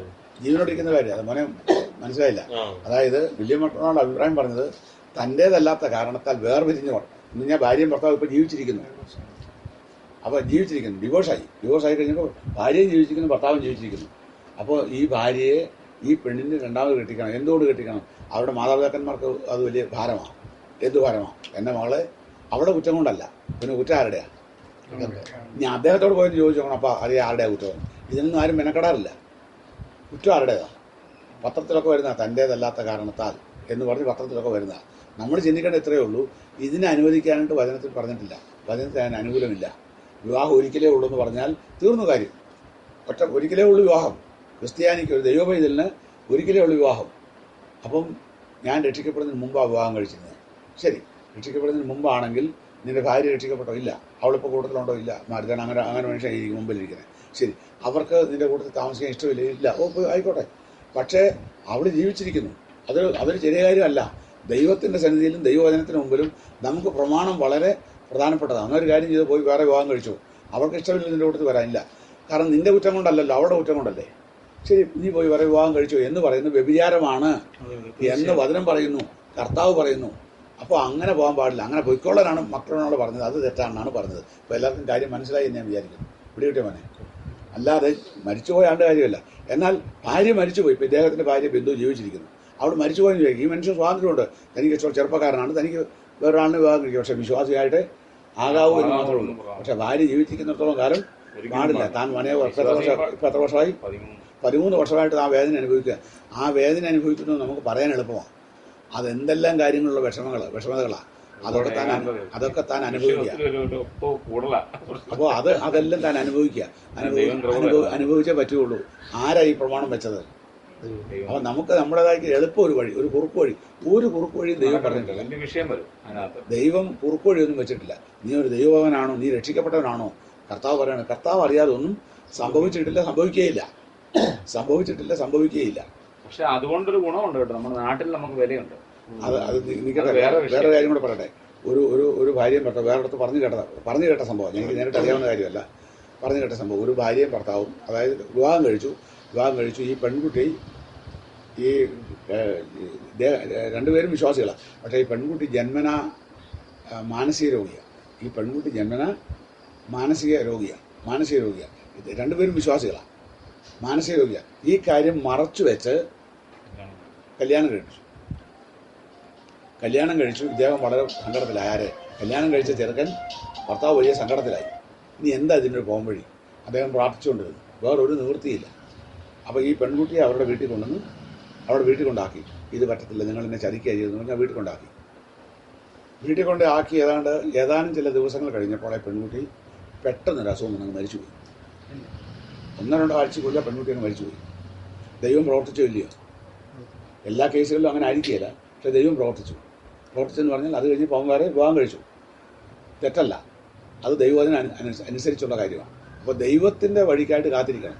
അപ്പോൾ അങ്ങനെയാണെങ്കിൽ ഞാൻ വിവാഹം കഴിച്ചു എന്നാൽ അതുപോലെ തന്നെ ഈ പറഞ്ഞതുപോലെ തെറ്റല്ലെന്ന് പറയാൻ പുള്ളിക്കാരൻ ആ കാരണം ചൊല്ലി വീട്ടിൽ കൊണ്ട് ആക്കി എന്നുള്ളത് അവർ കാണിച്ച് ചതിവല്ലേ ചെയ്തേ. ഈ പെൺകുട്ടിക്ക് അസുഖം ഉണ്ടെന്നുള്ളത് ഒരു അപ്പനും അമ്മയ്ക്കും അറിയാമായിരുന്നുള്ള തെളിവെല്ലാം ഹാജരാക്കിയിട്ടാ. നിങ്ങൾക്ക് അറിയാമായിരുന്നു ഇങ്ങനൊരു അസുഖം ഉണ്ടെന്നുള്ളത്? അറിയത്തില്ല. പിന്നെ ഇതെന്താ ഇവിടെ ഇന്ന ആശുപത്രി ട്രീറ്റ് ചെയ്തില്ലേ? തെളിവ് താണ്ടേ. അപ്പോൾ അവർക്കൊന്നും മിണ്ടാനില്ല. അങ്ങനെയാണ് ഒരു കഴിഞ്ഞ് മോൾ അവിടെ നിന്നോടെ എന്ന് പറഞ്ഞ് ഇദ്ദേഹം തിരിച്ചു പോകുന്നു. തന്നെയല്ല, ദൈവം പ്രവർത്തിച്ച് നോക്കണം. ദൈവം പ്രവർത്തിച്ചു. ദൈവത്തിൻ്റെ പ്രമാണം എന്താ? ദൈവം പ്രമാണം വിട്ടൊന്നും ചെയ്യത്തില്ല. ജീവിച്ചിരിക്കുമ്പോൾ വേറെ ബന്ധം പാടില്ല. ശരി, അങ്ങനെയാണെങ്കിൽ എന്ത് ചെയ്യണം? ഇനി രണ്ടുപേരിൽ ആരെങ്കിലും ഒരാൾ മരിക്കെങ്കിലും മറ്റേ ആളിന് വിവാഹം കഴിക്കാൻ പറ്റുള്ളൂ. അത് തീരുമാനിക്കേണ്ടത് ആരാ? തല്ലിക്കൊല്ലുന്ന ദൈവത്തിന് വഴിയല്ല. അപ്പൊ ദൈവം പ്രവർത്തിച്ചു. കർത്താവേ, അവളെ നീ അങ്ങ് കൊല്ലണേ, അവൾ ജീവിച്ചിരിക്കരുത്, അവൾ മരിക്കണേ. എന്നീ സഹോദരൻ പ്രാർത്ഥിച്ചോ എന്നോട് ചോദിക്കരുത്, എനിക്ക് അറിയത്തില്ല. അങ്ങനെയൊന്നും ആരും അല്ല. അങ്ങനെ പ്രാർത്ഥിച്ചാലൊന്നും കേൾക്കുന്ന ആളല്ല. മനസ്സിൽ അങ്ങനെ പ്രാർത്ഥിക്കത്തില്ല. അങ്ങനെ പ്രാർത്ഥിക്കുന്ന ഒരാളാണെങ്കിൽ ഈ പറഞ്ഞ പോലെ ഒന്നും സംഭവിക്കത്തില്ല. ശ്രദ്ധിക്കണം. അപ്പം അങ്ങനെയല്ല. അപ്പോൾ ദൈവം പ്രവർത്തിച്ചു. ഞാൻ പറഞ്ഞ ഒരു ദൃഷ്ടാന്തം പറഞ്ഞുള്ളൂ. ദൈവം പ്രവർത്തിച്ചു. അവൻ രണ്ടാമത് വേറെ വിവാഹം കഴിച്ചു. അതിൽ തെറ്റില്ല. കാരണം ഭാര്യ മരിച്ചു പോയതുകൊണ്ട്. അപ്പോൾ പ്രമാണം വളരെ പ്രധാനപ്പെട്ടതാണ്. ഈ പ്രമാണം വിട്ടിട്ട് നമുക്കൊരു കാര്യവും ഇല്ല. നമ്മളെടുക്കുന്ന തീരുമാനങ്ങളിൽ, നമ്മൾ ചെയ്യുന്ന കാര്യങ്ങളിലൊക്കെ ഞാനിത് പറഞ്ഞ് നമ്മുടെ ജഡം നമ്മളെ സ്വാധീനിക്കാനുള്ള എല്ലാ സാധ്യതയുണ്ട്. ഇനി അങ്ങനെയുള്ള ഒരു ചരിത്ര ഭാഗത്തു നിന്ന് ഒരു കാര്യം ഞാൻ ചൂണ്ടിക്കാണിക്കാൻ പോവുകയാണ്. ഒന്നാമത് അതിനുശേഷം ഒരു ഭാഗമല്ല 2 ഭാഗങ്ങൾ ചൂണ്ടിക്കാണിക്കാൻ പോവുകയാണ്. ആ 2 ഭാഗം കൂടെ പറഞ്ഞ് ഇന്നത്തെ ക്ലാസ് അവസാനിപ്പിക്കാനാണ് ആഗ്രഹിക്കുന്നത്. ഒന്നാമത് നമ്മൾ രാജാക്കന്മാരുടെ 1-ാം പുസ്തകം 21-ാം അധ്യായം എടുക്കണം. രാജാക്കന്മാരുടെ 1-ാം പുസ്തകം 21-ാം അധ്യായം.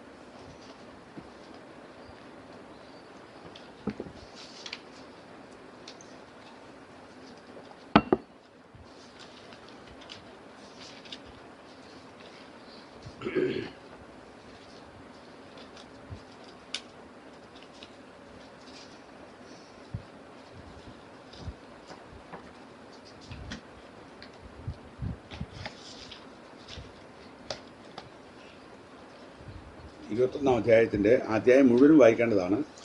എന്നാൽ നമുക്ക് സമയം ലാഭിക്കാൻ വേണ്ടി നമുക്ക് ആ അധ്യായം മുഴുവൻ ഒന്ന് വായിച്ചാലും വേണ്ടില്ല അല്ലേ? ആരെങ്കിലും ശബ്ദം ഉയർത്തി വേഗം വായിക്കാൻ കഴിയുന്നവർ ആ അധ്യായം 21-ാം അധ്യായം ശബ്ദം ഉയർത്തി വായിക്കണം. ഇത് വായിക്കുമ്പോൾ എല്ലാവരും ശ്രദ്ധിച്ചുകൊണ്ടിരിക്കണം എന്താണ് നടക്കുന്ന സംഭവം. ഞാനിത് വായിച്ചു കഴിയുമ്പോൾ ചില ചോദ്യങ്ങൾ ചോദിച്ചുകൊണ്ടായിരിക്കും എൻ്റെ ക്ലാസ് മുന്നോട്ട് പോകുന്നത്. വായിച്ചു. അതിന്റെ ശേഷം സംഭവിച്ചത്, ഇസ്രായേലിനായ നാബോത്തിനും ഇസ്രായേലിൽ ശമരിയ രാജാവായ ആഹാബിന്റെ അരമനയുടെ സമീപത്ത് ഒരു മുന്തിരിത്തോട്ടം ഉണ്ടായിരുന്നു. ആഹാബ് ആർക്ക് മുന്തിരിത്തോട്ടം ഉണ്ടായിരുന്നു? ഇതിന് നാബോത്തിന്. ആഹാബ് നാബോത്തിനോട്, നിന്റെ മുന്തിരിത്തോട്ടം എനിക്ക് ചീരത്തോട്ടമാക്കുവാൻ തരണം. അത് എന്റെ അരമനയ്ക്ക് സമീപമല്ലോ. അതിന് പകരം ഞാൻ അതിനേക്കാൾ വിശേഷമായ ഒരു മുന്തിരിത്തോട്ടം നിനക്ക് തരാം. അല്ല, നിനക്ക് സമ്മതമെങ്കിൽ ഞാൻ അതിന്റെ വില നിനക്ക് പണമായിട്ട് തരാമെന്ന് പറഞ്ഞു. നാബാത്ത് ആഹാബിനോട്, ഞാൻ എന്റെ പിതാക്കന്മാരുടെ അവകാശം നിനക്ക് തരുവാൻ യഹോവ സംഗതി വരുത്തരുതേ എന്ന് പറഞ്ഞു. ഇസ്രായേലിനായ നാബോത്ത്, എന്റെ പിതാക്കന്മാരുടെ അവകാശം ഞാൻ നിനക്ക് തരികയില്ല എന്ന് തന്നോട് പറഞ്ഞ വാക്ക് നിമിത്തം ആഹാബ് വ്യസനവും നീരസവും പൂണ്ട് തന്റെ അരമനയിലേക്ക് ചെന്നു. ഭക്ഷണമൊന്നും കഴിക്കാതെ കട്ടിലിന്മേൽ മുഖം തിരിച്ച് കിടന്നു. അപ്പോൾ അവന്റെ ഭാര്യ ഈസബേൽ അവന്റെ അടുക്കൽ വന്നു. ഭക്ഷണമൊന്നും കഴിക്കാതെ ഇത്ര വ്യസനിച്ചിരിക്കുന്നത് എന്ത് എന്ന് അവനോട് ചോദിച്ചു. അവൻ അവളോട്, ഞാൻ ഇസ്രായേലിനായ നാബോത്തിനോട് നിന്റെ മുന്തിരിത്തോട്ടം എനിക്ക് വിലയ്ക്ക് തരണം. അല്ല, നിനക്ക് സമ്മതമെങ്കിൽ അതിന് പകരം വേറെ മുന്തിരിത്തോട്ടം ഞാൻ നിനക്ക് തരാമെന്ന് പറഞ്ഞു. എന്നാൽ അവൻ, ഞാൻ എന്റെ മുന്തിരിത്തോട്ടം നിനക്ക് തരികയില്ല എന്ന് പറഞ്ഞതുകൊണ്ട് അത്രേ എന്ന് പറഞ്ഞു. അവന്റെ ഭാര്യ ഈസബേൽ അവനോട്, നീ ഇന്ന് ഇസ്രായേലിൽ രാജഭാരം വഹിക്കുന്നുവോ? എഴുന്നേറ്റ് ഭക്ഷണം കഴിക്കുക, നിന്റെ മനസ്സ് തെളിയട്ടെ. ഇസ്രായേലിനായ നാബോത്തിന്റെ മുന്തിരിത്തോട്ടം ഞാൻ നിനക്ക് തരുമെന്ന് പറഞ്ഞു. അങ്ങനെ അവൾ ആഹാബിന്റെ പേർ വെച്ച് എഴുത്തെഴുതി അവന്റെ മുദ്ര കൊണ്ട് മുദ്രയിട്ടു. എഴുത്ത് നാബോത്തിന്റെ പട്ടണത്തിൽ പാർക്കുന്ന മൂപ്പന്മാർക്കും പ്രധാനികൾക്കും അയച്ചു. എഴുത്തിൽ അവൾ എഴുതിയിരുന്നത് എന്തെന്നാൽ, നിങ്ങൾ ഒരു ഉപവാസം പ്രസിദ്ധമാക്കി നാബോത്തിനെ ജനത്തിന്റെ ഇടയിൽ പ്രധാന സ്ഥലം കൊടുത്ത് ഇരുത്തുവിൻ. നീചന്മാരായ 2 ആളുകളെ അവനെതിരെ നിർത്തി അവൻ ദൈവത്തെയും രാജാവിനെയും ദുഷിച്ചു എന്ന് അവന് വിരോധമായി സാക്ഷ്യം പറയിപ്പിൻ. പിന്നെ നിങ്ങൾ അവനെ പുറത്തു കൊണ്ടുവന്ന് കല്ലെറിഞ്ഞു കൊല്ലണം. അവന്റെ പട്ടണത്തിൽ പാർക്കുന്ന മൂപ്പന്മാരും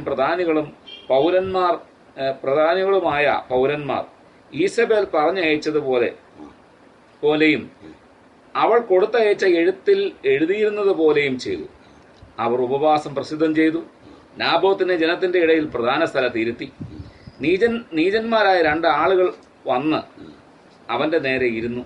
നാബോത്ത് ദൈവത്തെയും രാജാവിനെയും ദുഷിച്ചു എന്ന് ആ നീചന്മാർ ജനത്തിന്റെ മുമ്പിൽ അവന് വിരോധമായി നാബോത്തിന് വിരോധമായി തന്നെ സാക്ഷ്യം പറഞ്ഞു. അവർ അവനെ പട്ടണത്തിന് പുറത്തു കൊണ്ടുപോയി കല്ലെറിഞ്ഞ് കൊന്നുകളഞ്ഞു. നാബോത്ത് കല്ലേറുകൊണ്ട് മരിച്ചു എന്ന് അവർ ഈസബേലിന് വർത്തമാനം പറഞ്ഞയച്ചു. നാബോത്ത് കല്ലേറുകൊണ്ട് മരിച്ചു എന്ന് ഈസബേൽ കേട്ടപ്പോൾ അവൾ ആഹാബിനോട്, നീ എഴുന്നേറ്റ് നിനക്ക് വിലയ്ക്ക് തരുവാൻ മനസ്സില്ലാത്ത ഇസ്രായേലിനായ നാബോത്തിന്റെ മുന്തിരിത്തോട്ടം കൈവശമാക്കിക്കൊള്ളുക. നാബോത്ത് ജീവനോടെ ഇല്ല, മരിച്ചുപോയി എന്ന് പറഞ്ഞു. നാബോത്ത് മരിച്ചു എന്ന് കേട്ടപ്പോൾ ആഹാബ് എഴുന്നേറ്റ് ഇസ്രായേലിനായ നാബോത്തിന്റെ മുന്തിരിത്തോട്ടം കൈവശമാക്കുവാൻ അവിടേക്ക് പോയി.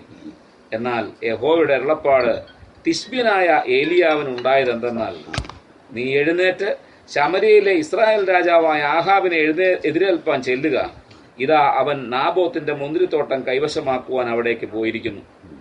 നീ അവനോട്, നീ കുല ചെയ്യുകയും കൈവശമാക്കുകയും ചെയ്തുവോ എന്ന് യഹോവ ചോദിക്കുന്നു.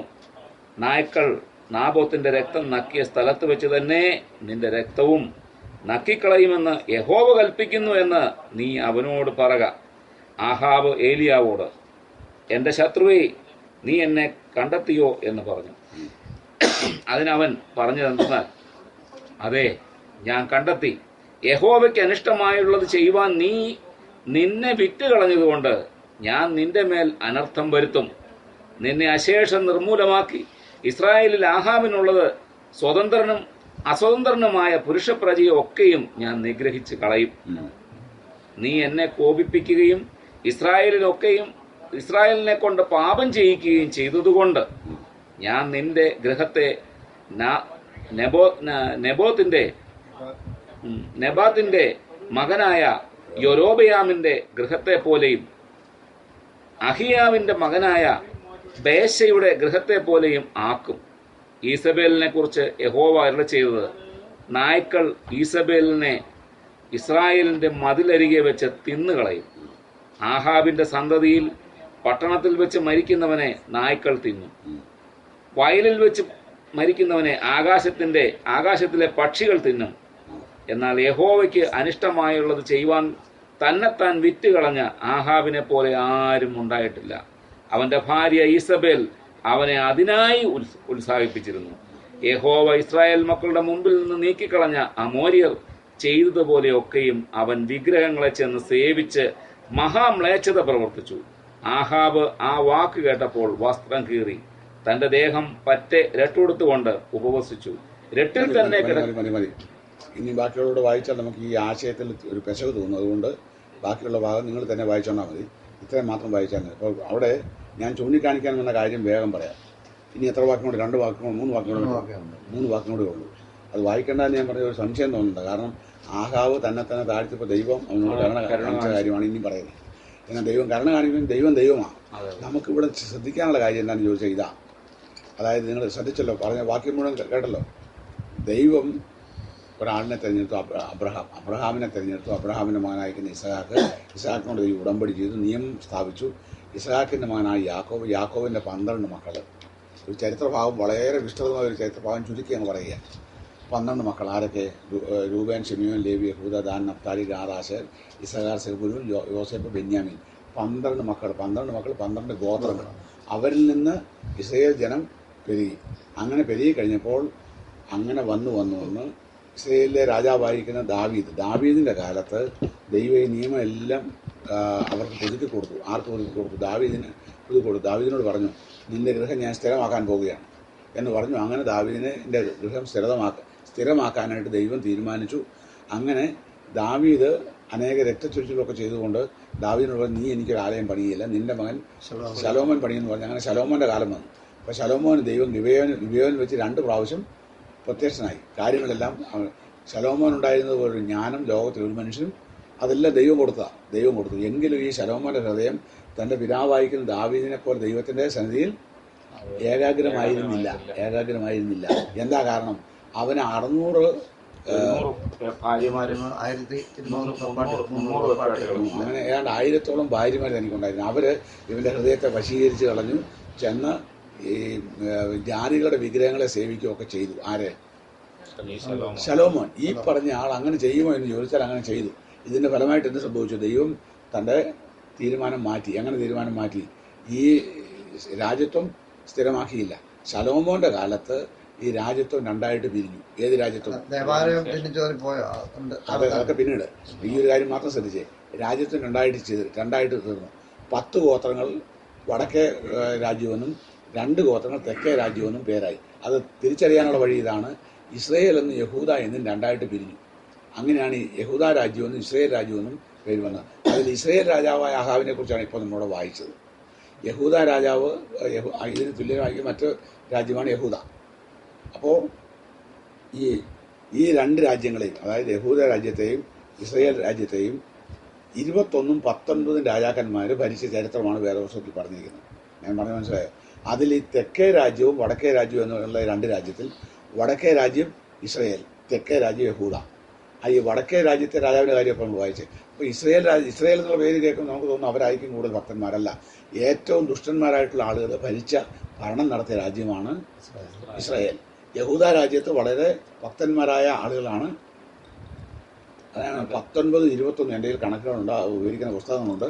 ഞാൻ ആ പുസ്തകം ഒന്ന് എടുത്തുകൊണ്ട് കാണിക്കുമെന്ന് വിചാരിച്ചാൽ ഞാൻ പുസ്തകം തപ്പിയിട്ട് കിട്ടിയില്ല. 19, 21 രാജാക്കന്മാർ ആരെ ഭരിച്ചു? ഈ രണ്ട് രാജ്യങ്ങളിലും ഭരണം നടത്തി. അവരിൽ ഭൂരിപക്ഷം ആളുകൾ, അതായത് ഇസ്രയേൽ രാജ്യത്തെ ഭരിച്ചിരുന്ന ആളുകൾ, രാജാക്കന്മാർ ഭൂരിപക്ഷം ആളുകളും ആരായിരുന്നു? ദുഷ്ടന്മാരായിരുന്നു. 19, 21 യഹൂദ രാജ്യത്തിൽ 19, ഇസ്രയേൽ രാജ്യത്തിൽ 21 രാജാക്കന്മാർ ഭരണം നടത്തി. അതാ 19, 21 ഞാൻ പറഞ്ഞു, രണ്ട് രാജ്യങ്ങൾ. അപ്പോൾ അവർ ഭരണം നടത്തി. അതിൽ ഇസ്രയേലിൽ ഭരിച്ചിരുന്ന രാജാക്കന്മാർ ഭൂരിപക്ഷം ആളുകൾ ദുഷ്ടന്മാരായിരുന്നു, ദൈവവഴി നടക്കാതെ. അങ്ങനെയുള്ള ഒരു രാജാവിൻ്റെ കാര്യമാണ് ഇപ്പോൾ നമ്മൾ വായിച്ചത്, ആഹാബ്.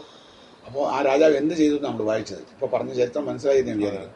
അപ്പോൾ ഈ രാജാവ് എന്ത് ചെയ്തു? രാജാവിനൊരു ആഗ്രഹം. എന്താ ആഗ്രഹം? തൻ്റെ ഇഷ്ടം സാധിക്കണം. എന്താ തൻ്റെ ഇഷ്ടം? അപ്പോൾ നമ്മൾ ഈ വിഷയം ചിന്തിക്കാനുള്ള കാരണം എന്താ? ജഡ സ്വഭാവമുള്ളോ ജഡത്തിനുള്ളതും എന്ന് പറഞ്ഞില്ലേ? അതുകൊണ്ട് അപ്പോൾ തനിക്കൊരു ആഗ്രഹം. എന്താ ആഗ്രഹം? താൻ ശമരിയിലാണ് തൻ്റെ കൊട്ടാരം.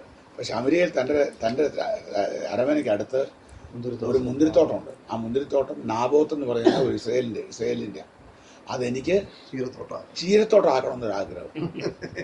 വല്ലാത്ത ആഗ്രഹം. നമുക്ക് പറയാനും ചിരിക്കാൻ എളുപ്പമാണ്. പക്ഷേ നമ്മൾ പഠിക്കുന്ന വിഷയം എന്താ? ജഡസ്വഭാവം. അപ്പോൾ ഇത് കിട്ടുകയില്ല. താൻ രാജാവാണ്, ഇത് കിട്ടുകയല്ലെന്നുണ്ടപ്പോൾ താൻ വളരെ ദുഃഖിതനായിട്ട് അരവനെ വന്ന് കിടക്കുക. അപ്പോൾ തൻ്റെ ഭാര്യയുടെ പേരാണ് ഇസബേൽ. ഇസബേൽ എന്ന് പറഞ്ഞാൽ ദുഷ്ടസ്ത്രീയാണ്. അവള് ഈ കാര്യം കേട്ടത്, നീ ഇസ്രയേലിൽ രാജാവായിട്ടിരിക്കുന്നത്, നീ ഇത്ര മണ്ണാണോ? നിന്നെ കൊണ്ട് പറ്റത്തില്ലേ? ഞാനത് മേടിച്ചു തരാം എന്ന് പറഞ്ഞ് അവൾ എന്ത് ചെയ്തു? അവള് മൂപ്പന്മാർക്കെല്ലാം എഴുത്തെഴുതി. ആരുടെ പേരിൽ? ആഹാബിന്റെ പേരിൽ എഴുത്തെഴുതി മുദ്രയും വെച്ച് അങ്ങോട്ട് അയച്ചു. മൂപ്പന്മാർക്ക് വരാതിരിക്കാൻ പറ്റുമോ? മൂപ്പന്മാരെല്ലാവരും വന്നു. എന്നാൽ ആ മൂപ്പന്മാർ ഈ രാജാവിനെ ഭയപ്പെടരുതായിരുന്നു. ഇത് പറയാൻ നമുക്ക് എളുപ്പമാണ്. ഇതുപോലെ നമ്മുടെയൊക്കെ ജീവിതത്തിലെ തീരുമാനങ്ങളെ കുറിച്ച് പറയാൻ നമുക്ക് എളുപ്പമാണ്.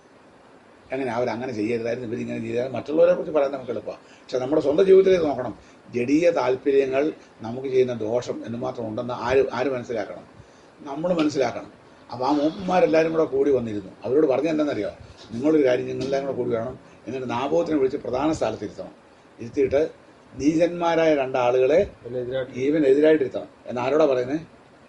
ഇസ്രയേലിലെ മൂപ്പന്മാരോട്. അവർ ദൈവവചനം അറിയാവുന്നവരും ഭക്തന്മാരായ ആളുകളാണ്. പക്ഷെ അവരത് കേട്ട് അനുസരിച്ചു.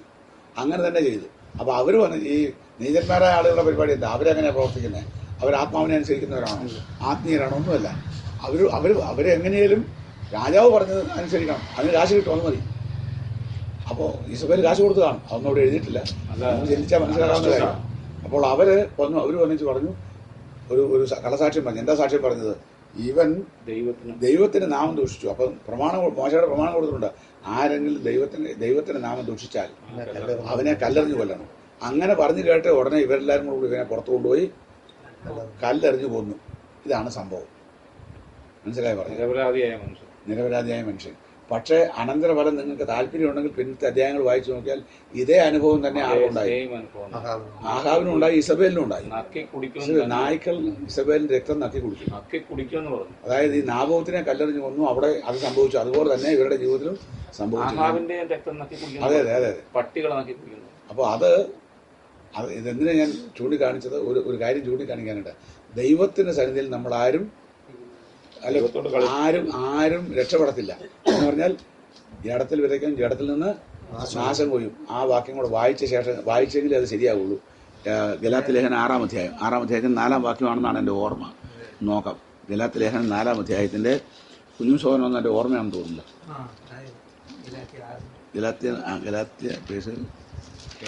ഗലാത്യ ലേഖനം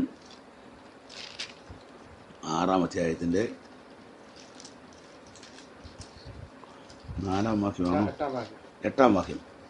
ജഡത്തിൽ വിതയ്ക്കുന്നവൻ ജഡത്തിൽ നാശം കൊയ്യും, ആത്മാവിൽ വിതയ്ക്കുന്നവൻ ആത്മാവിൽ നിത്യജീവനെ കൊയ്യും. അതിന്റെ 7-ാം വാക്യം കൂടെ ചേർത്ത് വായിക്കണം. ദൈവത്തെ പരിഹസിച്ചുകൂടാ. മനുഷ്യൻ വിതയ്ക്കുന്നത് തന്നെ കൊയ്യും. ജഡത്തിൽ വിതയ്ക്കുന്നവൻ ജഡത്തിൽ നിന്ന് നാശം കൊയ്യും, ആത്മാവിൽ വിതയ്ക്കുന്നവൻ ആത്മാവിൽ നിന്ന് നിത്യജീവനെ കൊയ്യും. മനസ്സിലായോ? അപ്പോൾ അവിടെ പറഞ്ഞെങ്കിൽ നോക്കുക, ദൈവത്തെ പരിഹസിച്ചുകൂടാ. വളരെ മനോഹരമായ രണ്ട് വാക്യങ്ങളാണ്. ദൈവത്തെ പരിഹസിച്ചുകൂടാ, പിന്നെ ദൈവത്തെ പരിഹസിച്ചുകൂടാ, മനുഷ്യൻ വിതയ്ക്കുന്നത് തന്നെ കൊയ്യും. ശ്രദ്ധിച്ചു നോക്കുക. അപ്പോൾ എന്താ ഈ ദൈവത്തെ പരിഹസിച്ചുകൂടാന്ന് പറഞ്ഞാൽ, ദൈവം പറഞ്ഞു, ആർക്കിപ്പോൾ അതിനകത്ത് വലിയ കാര്യം ഇരിക്കുന്നു. ഇപ്പം രാജാവാരാ, ഇപ്പം ആഹാവാണ് രാജാവ്. രാജാവ് പറഞ്ഞ ഒരു കാര്യം നടക്കട്ടെ, രാജാവിന് ഇഷ്ടം സാധിക്കട്ടെ. നമ്മുടെ ജീവിതത്തിലും ജഡമാണ് രാജാവെന്ന് വരികിൽ ആര് പറയുന്നത് നടക്കും? രാജാവ് പറയുന്നത് നടക്കും, നടക്കട്ടെ. ഇന്നിപ്പോ ഒരു സംഭവം ഉണ്ടായിരുന്നു. ഞാൻ അത് ജാതിയ ഒരു കുടുംബത്തിൽ ചെന്ന് സുവിശേഷം പറഞ്ഞപ്പോൾ ആ മനുഷ്യൻ പറഞ്ഞതാണ്, ഒരാള് ദൈവത്തെക്കുറിച്ച് പറഞ്ഞപ്പോൾ ഉണ്ടല്ലോ, എല്ലാം ദൈവം കാണുന്നുണ്ടോ, അപ്പൊ പുള്ളി ഒരു ചീത്ത പറഞ്ഞിട്ട് അവൻ എവിടെ ഇരിക്കുന്നു ചോദിച്ചെന്ന് പറഞ്ഞു ഈ ദൈവത്തെക്കുറിച്ച്. എന്നിട്ട് ഈ മനുഷ്യന്റെ മുമ്പിൽ തന്നെ ആ മനുഷ്യനെ കൊണ്ട് എൻ്റെ ദൈവമേ എന്ന് വിളിപ്പിക്കാൻ ഇടയായി എന്ന് പറഞ്ഞു. ഞാൻ പറഞ്ഞാല് പറയുകയാണ്, ഇപ്പൊ എന്നോടൊരാൾ പറയുക ദൈവം ഇത് കണ്ടോളും, ഞാൻ പറയാം ആ മനുഷ്യൻ എവിടെ ഇരിക്കുന്നു ചോദിച്ച് വളരെ ചീത്തയായിട്ട് ഞാൻ പറയുക. ആ ചോദിച്ച ആളുടെ മുമ്പിൽ ഞാൻ അവസാനം എന്നെ കൊണ്ട് ദൈവം തന്നെ എൻ്റെ ദൈവമേ എന്ന് വിളിപ്പിക്കുന്ന ഒരു സാഹചര്യം ഉണ്ടായിരുന്ന ആ വീട്ടുകാരൻ പറയുന്നത്. ദൈവത്തെ പരിഹരിച്ചുകൂടാ, ആരാടെ ദൈവം, എന്തോ ദൈവം, ഞാനാ.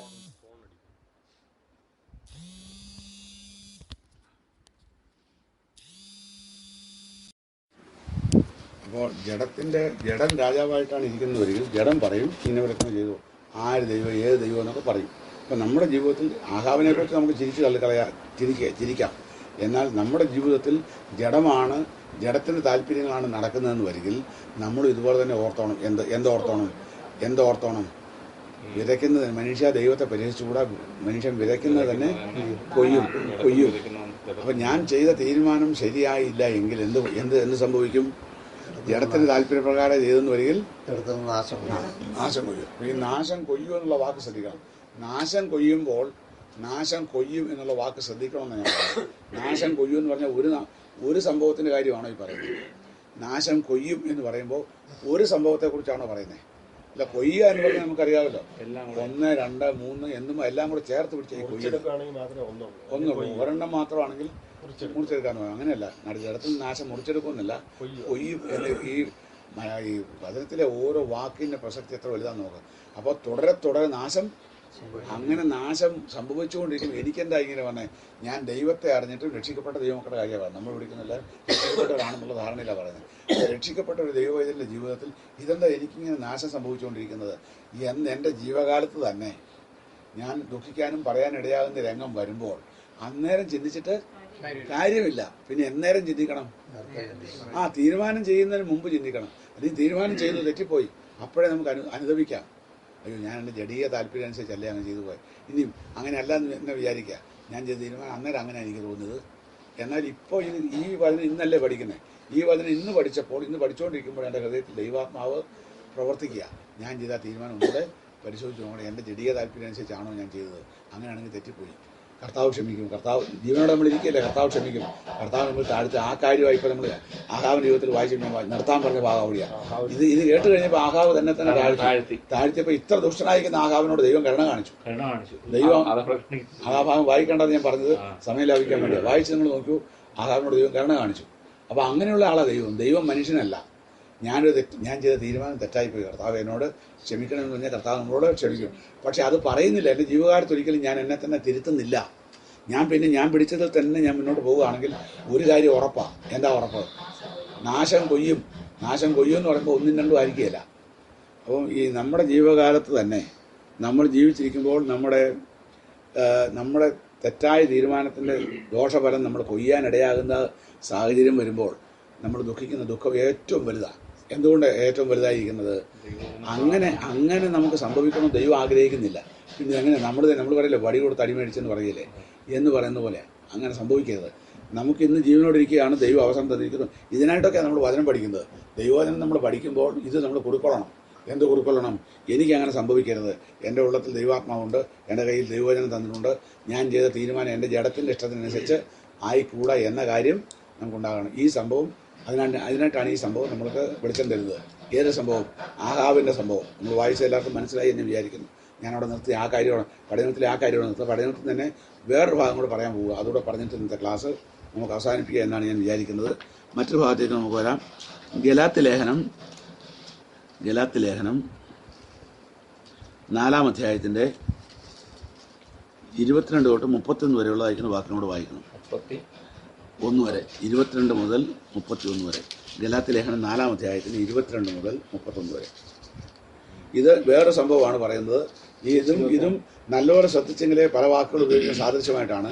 അതുകൊണ്ട് അത് വായിക്കുമ്പോൾ മനസ്സിലാകണമെങ്കിൽ നല്ലപോലെ ശ്രദ്ധിക്കണം. അബ്രഹാമിന് 2 പുത്രന്മാരുണ്ടായിരുന്നു. ശ്രദ്ധിച്ചു. അബ്രഹാമിന് 2 പുത്രന്മാരുണ്ട്. അത് വായിക്കുന്നതിന് മുമ്പ് ആരൊക്കെയാണ് 2 പുത്രന്മാർ? വേദപുസ്തകത്തോട് നോക്കാതെ തന്നെ പറയണം. ആരൊക്കെയാണ് അബ്രഹാമിന് 2 പുത്രന്മാർ? ഇസ്മായേലും ഇസഹാക്കും. അവരുടെ കാര്യമോ പറഞ്ഞത് വായിച്ചു. അബ്രഹാമിന് 2 പുത്രന്മാരുണ്ടായിരുന്നു. ഒരുവൻ ദാസി പ്രസവിച്ചവൻ. ഒരുവൻ ദാസി പ്രസവിച്ചവൻ. ഒരുവൻ സ്വതന്ത്ര പ്രസവിച്ചവൻ എന്ന് എഴുതിയിരിക്കുന്നുവല്ലോ. ദാസിയുടെ മകൻ ജഡപ്രകാരവും സ്വതന്ത്രയുടെ മകനോ വാഗ്ദത്തത്താലും ജനിച്ചിരുന്നു. ഇത് സാദൃശ്യമാകുന്നു. ഈ സ്ത്രീകൾ 2 നിയമങ്ങളത്രേ. ഒന്ന് സീനായ് മലയിൽ നിന്ന് ഉണ്ടായി അടിമകളെ പ്രസവിക്കുന്നു. അത് ഹാഗാർ. ഹാഗാർ എന്നത് അറബി ദേശത്ത് സീനായ് മലയിലേക്ക് ആലയെ കുറിക്കുന്നു. അത് ഇപ്പോഴത്തെ യെരുശലേമിനോട് ഒക്കുന്നു. അത് തന്റെ മക്കളോടുകൂടെ അടിമയിലല്ലോ ഇരിക്കുന്നത്. മീതെയുള്ള യെരുശലേമോ സ്വതന്ത്രയാകുന്നു. അവൾ തന്നെ നമ്മുടെ അമ്മ. പ്രസവിക്കാത്ത മച്ചിയെ ആനന്ദിക്കുക, നോവ് കിട്ടാത്തവളെ ഒട്ടിയാർക്കുക, ഏകാകിനിയുടെ മക്കൾ നോവ് കിട്ടാത്തവളെ ഒട്ടിയാർക്കുക, ഏകാകിനിയുടെ മക്കൾ ഭർത്താവുള്ളവളുടെ മക്കളെക്കാൾ അധികം എന്ന് എഴുതിയിരിക്കുന്നുവല്ലോ. നാമോ സഹോദരന്മാരെ ഇസ്ഹാക്കിനെ പോലെ വാഗ്ദത്തത്താൽ ജനിച്ച മക്കളാകുന്നു. എന്നാൽ അന്ന് ജഡപ്രകാരം ജനിച്ചവൻ ആത്മപ്രകാരം ജനിച്ചവനെ ഉപദ്രവിച്ചതുപോലെ ഇന്നും കാണുന്നു. തിരുവെഴുത്തോ എന്തു പറയുന്നു? ദാസിയെയും മകനെയും പുറത്താക്കി കളക. ദാസിയുടെ മകൻ സ്വതന്ത്രയുടെ മകനോടുകൂടെ അവകാശിയാകയില്ല. അങ്ങനെ സഹോദരന്മാരെ, നാം ദാസിയുടെ മക്കളല്ല, സ്വതന്ത്രയുടെ മക്കളത്ര. മതി. അപ്പോൾ ഇവിടെ ഇതിൻ്റെ ചരിത്രഭാവം ഉൽപ്പത്തി പുസ്തകം 21-ാം അധ്യായത്തിലാണ് കാണുന്നത്. 21-ാം അധ്യായത്തിലേക്ക് ഇപ്പോൾ നമ്മൾ തിരിയുന്നില്ല. 21-ാം അധ്യായത്തിന് 1 മുതൽ 14 വരെയുള്ള വാക്കുകൾ വായിച്ചാൽ അവിടെ ഈ സംഭവം കാണാൻ കഴിയും. ഏത് സംഭവത്തെക്കുറിച്ചൊക്കെ നമ്മൾ പറയുന്നത്. ഈ ഭാഗത്ത് പറഞ്ഞിരിക്കുന്ന കാര്യങ്ങളെല്ലാം വിശദമാക്കാനായിട്ട് സമയമില്ല. ചുരുക്കി പറയുക. 21-ാം അധ്യായം, ഉൽപ്പത്തി പുസ്തകം 21-ാം അധ്യായം വായിച്ചാൽ നമുക്ക് അവിടെ കാണാൻ കഴിയും. ഈ സംഭവം ഞാൻ പറയാം. എന്താണ് സംഭവം? ഇവിടെ പറയുകയാണ്, അബ്രഹാമിന് 2 മക്കളുണ്ടായിരുന്നു. അത് പറഞ്ഞാൽ നമുക്ക് എല്ലാവർക്കും അറിയാം. ആരൊക്കെയാണ്? ഇസ്മായേലും. അവര് 2 പേരും ഈ കാര്യത്തോടും ഏത് കാര്യത്തോടും ഇപ്പം നമ്മുടെ ചിന്തിച്ചുകൊണ്ടെങ്കിൽ വിഷയമാണ് ജഡ സ്വഭാവവും ആത്മസ്വഭാവവും. ഈ 2 കാര്യത്തിന് നിഴലുകളാണ്. അപ്പോൾ എന്തൊക്കെയാണ് ആ നിഴലുകളെന്നാണ് മനസ്സിലാക്കേണ്ടത്. അത് മനസ്സിലാക്കാൻ കഴിഞ്ഞാൽ ആ ചരിത്രഭാവത്തിൽ പറഞ്ഞിരിക്കുന്നതെല്ലാം നമുക്ക് പിടികിട്ടും. ഒരാൾ ജഡസ്വഭാവത്തിനും മറ്റേത് ആത്മസ്വഭാവത്തിനും. ഇപ്പം ജഡസ്വഭാവത്തിൻ്റെ നിഴലാരാ? ഇസ്മായേൽ. എന്താ കാരണം? അവൻ ജഡപ്രകാരം ജനിച്ച. എന്താ ജഡപ്രകാരം ജനിച്ചെന്ന് പറയാനുള്ള കാരണം? ജഡത്തിൻ്റെ താല്പര്യം എന്ന് പറഞ്ഞാൽ എൻ്റെ മക്കളില്ല, അവർ മകനുണ്ടാകണമെന്ന് ആഗ്രഹിച്ചു. ആരാഗ്രഹിച്ചു? അല്ല, അബ്രഹാം ആഗ്രഹിച്ചു. അപ്പോൾ അബ്രഹാം ആഗ്രഹിച്ചപ്പോൾ അബ്രഹാം ദൈവത്തോടെ കാര്യം പറഞ്ഞു. ദൈവം പറഞ്ഞു ഞാൻ നിനക്ക്, അതാണ് വാഗ്ദത്ത സന്തതി എന്ന് പറയുന്നത്. അപ്പോൾ വാഗ്ദത്തം ദൈവം കൊടുത്തു. അതിൻ പ്രകാരം ഉണ്ടായവനാണ് ആത്മസ്വഭാവമുള്ള പ്രകാരമുള്ളത്. മറ്റേത് ജഡപ്രകാരം. സാറാ പറഞ്ഞു. അപ്പോൾ എങ്ങനെയാ ഇസ്മായിൽ ജനിച്ചെന്ന് ചോദിച്ചാൽ സാറാ പറഞ്ഞു അങ്ങനെ ഉണ്ടായി, അല്ലാണ്ട് ദൈവം പറഞ്ഞിട്ടുണ്ടായതല്ല. അപ്പോൾ അത് ജഡപ്രകാരമുള്ളതാണ്.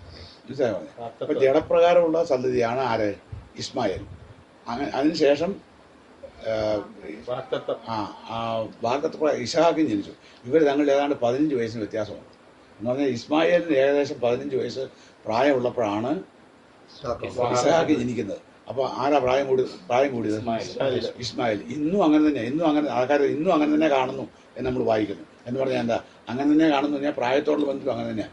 നമ്മുടെ ഒക്കെ ജീവിതത്തിൽ ജഡം നമുക്കുണ്ട്. ജഡത്തിനാണോ പ്രായം കൂടുതൽ, അതോ അകത്തെ മനുഷ്യനാണോ പുറത്തെ മനുഷ്യനാണോ പ്രായം കൂടുതൽ? പുറത്തെ മനുഷ്യനാണ്. അങ്ങനെ തന്നെ അതുപോലെ തന്നെ ഇന്നും കാണുന്നുള്ള വാക്കിന് എന്തുമാത്രം വിലയുണ്ടെന്ന് നോക്കിയാണ്ടോ. അപ്പോൾ നമ്മുടെ ജഡമനുഷ്യനാണ് പ്രായ കൂടുതലും ബലക്കൂടുതലും. എന്നിട്ട് പറയാണ്, അന്ന് ഈ ജഡപ്രകാരം ജനിച്ചവൻ ആത്മപ്രകാരം ജനിച്ചവനെ ഉപദ്രവിച്ചതുപോലെ ഇന്നും കാണുന്ന ഇപ്പോൾ നമ്മൾ വായിച്ചത് ആണോ ഇല്ലയോ? അങ്ങനെ നമ്മൾ വായിച്ചു. അപ്പോൾ ശ്രദ്ധിക്കണം, അന്ന് ആത്മപ്രകാരം ജനിച്ചവനെ ജഡപ്രകാരം ജനിച്ചവൻ ഉപദ്രവിച്ചു. ഇസ്മായേല് ഇസഹാക്കിനെ ഉപദ്രവിച്ചപ്പോൾ ഇനി എന്ത് ചെയ്യും എന്നൊരു ഒരു രംഗം വന്നപ്പോൾ ദൈവത്തോട് ആലോചന ചോദിച്ചു. ആര് ചോദിച്ചു? അബ്രഹാം ചോദിച്ചു. ഈ ഇസ്മായിൽ ഉണ്ടാകുന്നതിന് മുമ്പ് ചോദിച്ചില്ല, ഉണ്ടായിക്കഴിഞ്ഞ് പ്രശ്നമായപ്പോൾ ചോദിച്ചു പറയുകയാണ്, നീ ഒരു കാര്യം ചെയ്യും, ദാസിയെയും മകനെയും പുറത്താക്കി കളയുക. ഇതേ കാര്യം തന്നെയാണ് ഇന്നും സംഭവിക്കേണ്ടതെന്നാണ് പറഞ്ഞു വരുന്നതിന് ചുരുക്കം. ഏത്? ജഡത്തിന്റെ സ്വഭാവത്തെ പുറത്താക്കി കളയണം. ജഡത്തിന്റെ സ്വഭാവത്തെ നമ്മൾ കീഴ്പ്പെടരുത് എന്നാണ് പറഞ്ഞു വരുന്നത്. ഇത് വളരെ പ്രധാനപ്പെട്ടതായിരിക്കുന്ന ഒരു ചിന്തയാണ്.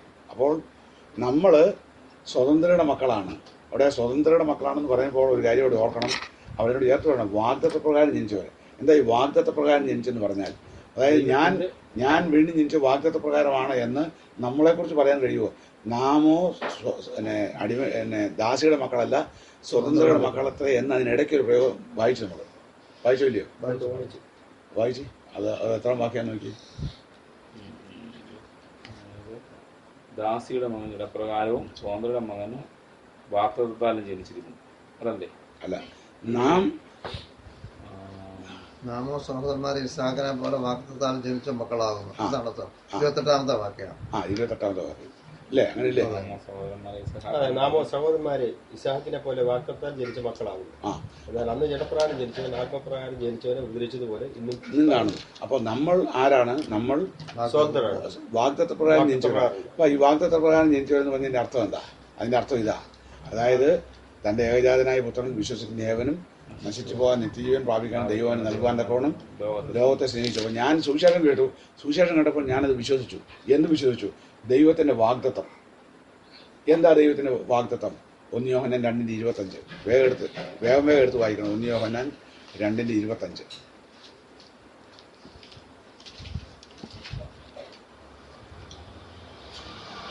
ഇതാകുന്നു അവൻ നമുക്ക് തന്ന വാഗ്ദത്തം, നിത്യജീവൻ തന്നെ. അപ്പോൾ വാഗ്ദത്തം നമുക്ക് ലഭിച്ചു. വാഗ്ദത്ത പ്രകാരം ജനിച്ചു എന്ന് പറയുമ്പോൾ വാഗ്ദത്തം ലഭിച്ചു. എന്താണ് വാഗ്ദത്തം? നിത്യജീവൻ. അപ്പോൾ നമ്മൾ എന്തിനാണ് യേശുക്രിസ്തുവിൽ വിശ്വസിച്ചത്? നിത്യജീവൻ പ്രാപിക്കാൻ വേണ്ടിയിട്ടാണ് വിശ്വസിച്ചത്. അപ്പോൾ യേശുക്രിസ്തുവിൽ വിശ്വസിക്കുന്ന ഒരാളിന് വാഗ്ദത്ത പ്രകാരമുള്ള ജനം ലഭിക്കുന്നു. അപ്പോൾ നിത്യജീവൻ ലഭിക്കുക എന്ന് പറഞ്ഞാൽ ദൈവത്തിൽ വീണ്ടും ജനിക്കുക എന്നാണ്. അങ്ങനെ വീണ്ടും ജനിച്ചു. അപ്പോൾ നമ്മൾ എങ്ങനെ ജനിച്ച? വാഗ്ദത്ത പ്രകാരം ജനിച്ചവരാണ്. മനസ്സിലാകുന്നുണ്ടെന്ന് വിചാരിക്കുന്നു. നമ്മൾ വാഗ്ദത്ത പ്രകാരം ജനിച്ചവരാണ്. അപ്പോൾ ആ വാഗ്ദത്ത പ്രകാരം ജനിച്ചത് നമ്മുടെ അകത്തെ മനുഷ്യനാണ്. ആത്മമനുഷ്യനാണ്. അപ്പം അല്ലെങ്കിൽ ആത്മാവാണ്. നമ്മുടെ ഉള്ളത്തിൽ പരിശുദ്ധാത്മാവെന്ന് വാസം ആരംഭിച്ചു. നമുക്ക് ആത്മാവിനുള്ള ജനം ലഭിച്ചു. ഒരു പുതുമനുഷ്യനെ ഉള്ളത്തിൽ നമുക്ക് ലഭിച്ചു. ആ പുതുമനുഷ്യനെ അല്ലെങ്കിൽ നമ്മുടെ അകത്തുള്ള മനുഷ്യനെ ഈ പുറത്തുള്ളവൻ, അതായത് ജഡപ്രകാരമുള്ളവൻ അന്ന് ഉപദ്രവിച്ചതുപോലെ ഇന്നും ഉപദ്രവിക്കുന്നുണ്ട്. ഈ ഉപദ്രവം തിരിച്ചറിഞ്ഞിട്ട് എന്ത് ചെയ്യണം? അല്ല, ദാസിയെയും മകനെയും അവിടെ ആ ദാസിയെയും മകനെയും പുറത്താക്കി കളയണം എന്നല്ലേ പറഞ്ഞിരിക്കുന്നത്? ദാസിയുടെ മകനെ പുറത്താക്കി കളയാനല്ല പറഞ്ഞിരുന്നത്. ദാസിയെയും മകനെ. തിരുവെഴുത്തോ എന്ത് പറയുന്നു? ആ ഭാഗം വായിച്ച്. തിരുവെഴുത്തോ എന്ത് പറയുന്നു? ആ എടുത്ത ഭാഗം മറച്ചു കളയാതെ. വേഗം വായിക്കാൻ പറ്റില്ലേ? തിരുവെഴുത്തോ എന്ത് പറയുന്നു? എത്ര വാക്യ? 30 വാക്യം. തിരുവെഴുത്തോ എന്ത് പറയുന്നു? ദാസിയെയും മകനെയും പുറത്താക്കി കളയുക എന്നാണ്. അപ്പോൾ അങ്ങനെയാണെങ്കിൽ ഈ ദാസിയെയും മകനെയും എന്ന് പറയുന്നത് ജഡത്തോടുള്ള ബന്ധത്തിൽ എങ്ങനെയാണ് നമുക്ക് മനസ്സിലാക്കാൻ കഴിയുന്നത്? ദാസിയെയും മകനെയും. ആരുടെ മകനാ? ദാസിയുടെ. അല്ല, ജഡത്തെയും ജഡമനുഷ്യനല്ല. ഈ ജഡത്തിൽ പ്രവർത്തിക്കുന്ന ആരാ? ജഡത്തിൽ പ്രവർത്തിക്കുന്ന ആരാ? സാത്താൻ. അങ്ങനെ പച്ചയ്ക്ക് പറയാൻ മടിക്കണ്ട. സാത്താനെയും ജഡത്തെയും പുറത്താക്കി കളയാണ്. അപ്പോൾ സാത്താന് പ്രവർത്തിക്കാനായിട്ട്, അതുകൊണ്ടാണ് എഫേസ്യരിൽ നമ്മൾ വായിക്കുന്നത് സാത്താന് പിശാചിന് ഇടം കൊടുക്കരുത് എന്ന് നമ്മൾ വായിക്കുന്നത്. നമ്മുടെയൊക്കെ ജീവിതത്തിൽ വളരെ ശ്രദ്ധയോടെ നമ്മൾ നോക്കണം. നമ്മൾ ഇടം കൊടുക്കുന്നുണ്ടോ? നമ്മൾ ചെയ്യുന്ന തീരുമാനങ്ങളിൽ, നമ്മുടെ സംസാരങ്ങളിൽ, നമ്മുടെ സംസാരങ്ങളിലൊക്കെ നമ്മൾ സൂക്ഷിക്കണം. എന്ത് സൂക്ഷിക്കണം? സാത്താൻ ഇടം കൊടുക്കുന്നുണ്ടോ? അവനെ പുറത്താക്കി കളയണം എന്നാ പറഞ്ഞിരുന്നത്. അവനെയും ദാസിയെയും മകനെയും പുറത്താക്കി കളയുക എന്ന് പറഞ്ഞാൽ ഈ ശരീരം ഒരു കാരണവശാലും എന്നെ, ഈ ജഡം ശരീരം എന്ന് പറഞ്ഞാൽ ഒക്കത്തില്ല, ഈ ജഡം എന്നെ സ്വാധീനിക്കുവാൻ ഞാൻ അവസരം കൊടുക്കരുത്. ഈ ജഡം എന്നെ സ്വാധീനിക്കാൻ ഞാൻ അവസരം കൊടുക്കരുത് എന്നാണ് പറഞ്ഞത്. അടിമപ്പെടരുത്. പക്ഷെ ഇത് പറയാൻ നമുക്ക് വളരെ എളുപ്പമാണ്. ജോൺ സാർ അത് പറഞ്ഞു. പക്ഷേ ഞാൻ ചോദിക്കട്ടെ, നമ്മുടെ ജീവിതത്തിൽ ഓരോ ദിവസവും ചിന്തിച്ച് നോക്കിക്കേ, ജഡത്തിൻ്റെ സ്വാധീനത എന്തുമാത്രം നമ്മളിലുണ്ട് എന്നുള്ളത് നമ്മൾ ഓർക്കേണ്ടതാണ്. അപ്പോൾ അങ്ങനെ ഓർത്താൽ അതിനെ പുറത്താക്കിക്കളയുക എന്ന് പറയുന്നത് അത്ര എളുപ്പമുള്ള കാര്യമല്ല. കാരണം എന്താ, ഇവൻ അങ്ങനെ പെട്ടെന്ന് പുറത്തു പോകുന്ന ആളല്ല. അന്ന് അബ്രഹാം ഹാഗാറിനെയും ഇസ്മായിലിനെയും രാവിലെ അപ്പവും ഒരു തുരുത്ത് പിന്നെ വെള്ളവും എടുത്ത് ഓളെ വെച്ച് ഇറക്കി വിട്ടു. ഇറക്കി വിട്ടെങ്കിലും അബ്രഹാമിന്റെ ചങ്ക് പൊടിഞ്ഞു കാണും ഇല്ലേ? മനുഷ്യമായിട്ട് നോക്കിയാല് ഇല്ലേ? ഭയങ്കര ബുദ്ധിമുട്ട്. അന്ന് ബുദ്ധിമുട്ടുണ്ടായതുപോലെ തന്നെ ഇന്നും ബുദ്ധിമുട്ടുണ്ട്. എന്താ ബുദ്ധിമുട്ട്? എന്തുകൊണ്ട് ബുദ്ധിമുട്ടല്ല, ആ സംഭവം വായിക്കുമ്പോൾ നമുക്ക് വിഷമം തോന്നും. അതുപോലെ തന്നെയാണ് ഇന്നും അതുപോലെ തന്നെയാണ്. നമ്മുടെ ജഡീയമായിട്ടുള്ള സ്വാധീനങ്ങളെ നമ്മൾ വേണ്ട എന്ന് വെച്ച് കടുകയ്യ. പക്ഷെ ഒരു കാര്യമാണ്, പക്ഷെ അവിടെ നമ്മളൊരു കാര്യം ഓർക്കണം. അവിടെ പറയുന്നെന്താ, തിരുവഴുത്തോ എന്ന് ഒന്ന് വായിച്ചു. എങ്ങനെ പറഞ്ഞു? തിരുവഴുത്തോ എന്ന് പറയുന്നു എന്ന് പറഞ്ഞല്ലേ പറഞ്ഞേക്കുന്നത്? ആണോ നോക്കി, തിരുവഴുത്തോ എന്ന് പറയുന്നു. അപ്പൊ ഞാൻ ചോദിക്കട്ടെ, എവിടെ തിരുവഴുത്തോ എന്ന് പറയാനുള്ള കാരണം എന്താ? ആരാ പറഞ്ഞല്ല, ആരാ പറഞ്ഞത്? അതിനാണ് തിരുവെഴുത്ത്. എന്താ തിരുവെഴുത്തെന്ന് പറഞ്ഞത്? തിരു എന്ന വാക്കിനർത്ഥം ദൈവമാണ്. തിരുവെഴുത്ത് പറഞ്ഞാൽ ദൈവവചനം. ദൈവവചനം എന്ത് പറയുന്നു? ദൈവവചനം എന്ത് പറയുന്നു? അങ്ങനെ ചെയ്യാം. അപ്പോൾ ദൈവവചനം, അപ്പൊ ഇത്ര ക്രൂരനാണ് ദൈവം. ശ്രദ്ധിക്കണം. ദൈവം അല്ല, ദൈവം ഭയങ്കരനാണ്, ദൈവം ക്രൂരനാണ്. അതിന് സംശയം ഒട്ടും വേണ്ട. നമ്മൾ വിചാരിക്കും ദൈവം വളരെ പാവത്താനാണ്. ദൈവം വളരെ പാവത്താനാണ്. ദൈവം മഹാകരുണയും സ്നേഹമുള്ളവനാണ്. അതൊക്കെ സത്യമാണ്. പക്ഷെ ദൈവം അതുപോലെ തന്നെ ദൈവം ക്രൂരനാണ്. ദൈവത്തിന്റെ ക്രൂരതയുടെ മുമ്പിൽ ആർക്കും നിൽക്കാനായിട്ട് സാധ്യമല്ല. ദൈവം ഭയങ്കരനാണ്.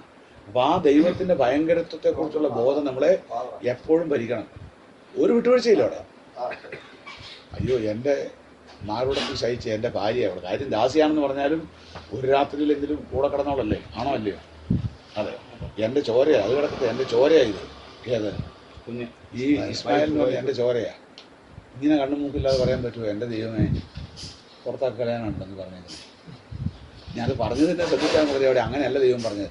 ദൈവം പറഞ്ഞ ഒരു അധ്യായം വായിച്ചാലറിയാം. അവിടെ പറയുന്നത്, ദൈവം പറഞ്ഞ് നിന്റെ ഭാര്യ സാറായി പറയുന്നത് സകലത്തിൽ നീ അവളുടെ വാക്ക് കേട്ടോ. ഇങ്ങനെ പറഞ്ഞു. ദൈവം പറഞ്ഞില്ല നീ അവരെ പുറത്താക്കി കളയാനല്ല പറഞ്ഞു. നിന്റെ ഭാര്യ സാറായി പറഞ്ഞതുപോലെ നീ ചെയ്യാൻ പറഞ്ഞു. അപ്പോൾ സാറായിക്ക് വളരെ എളുപ്പമാണ്. സാറായിട്ട് ചോദിച്ചു ഇനി എന്താ ചെയ്യുന്നത്?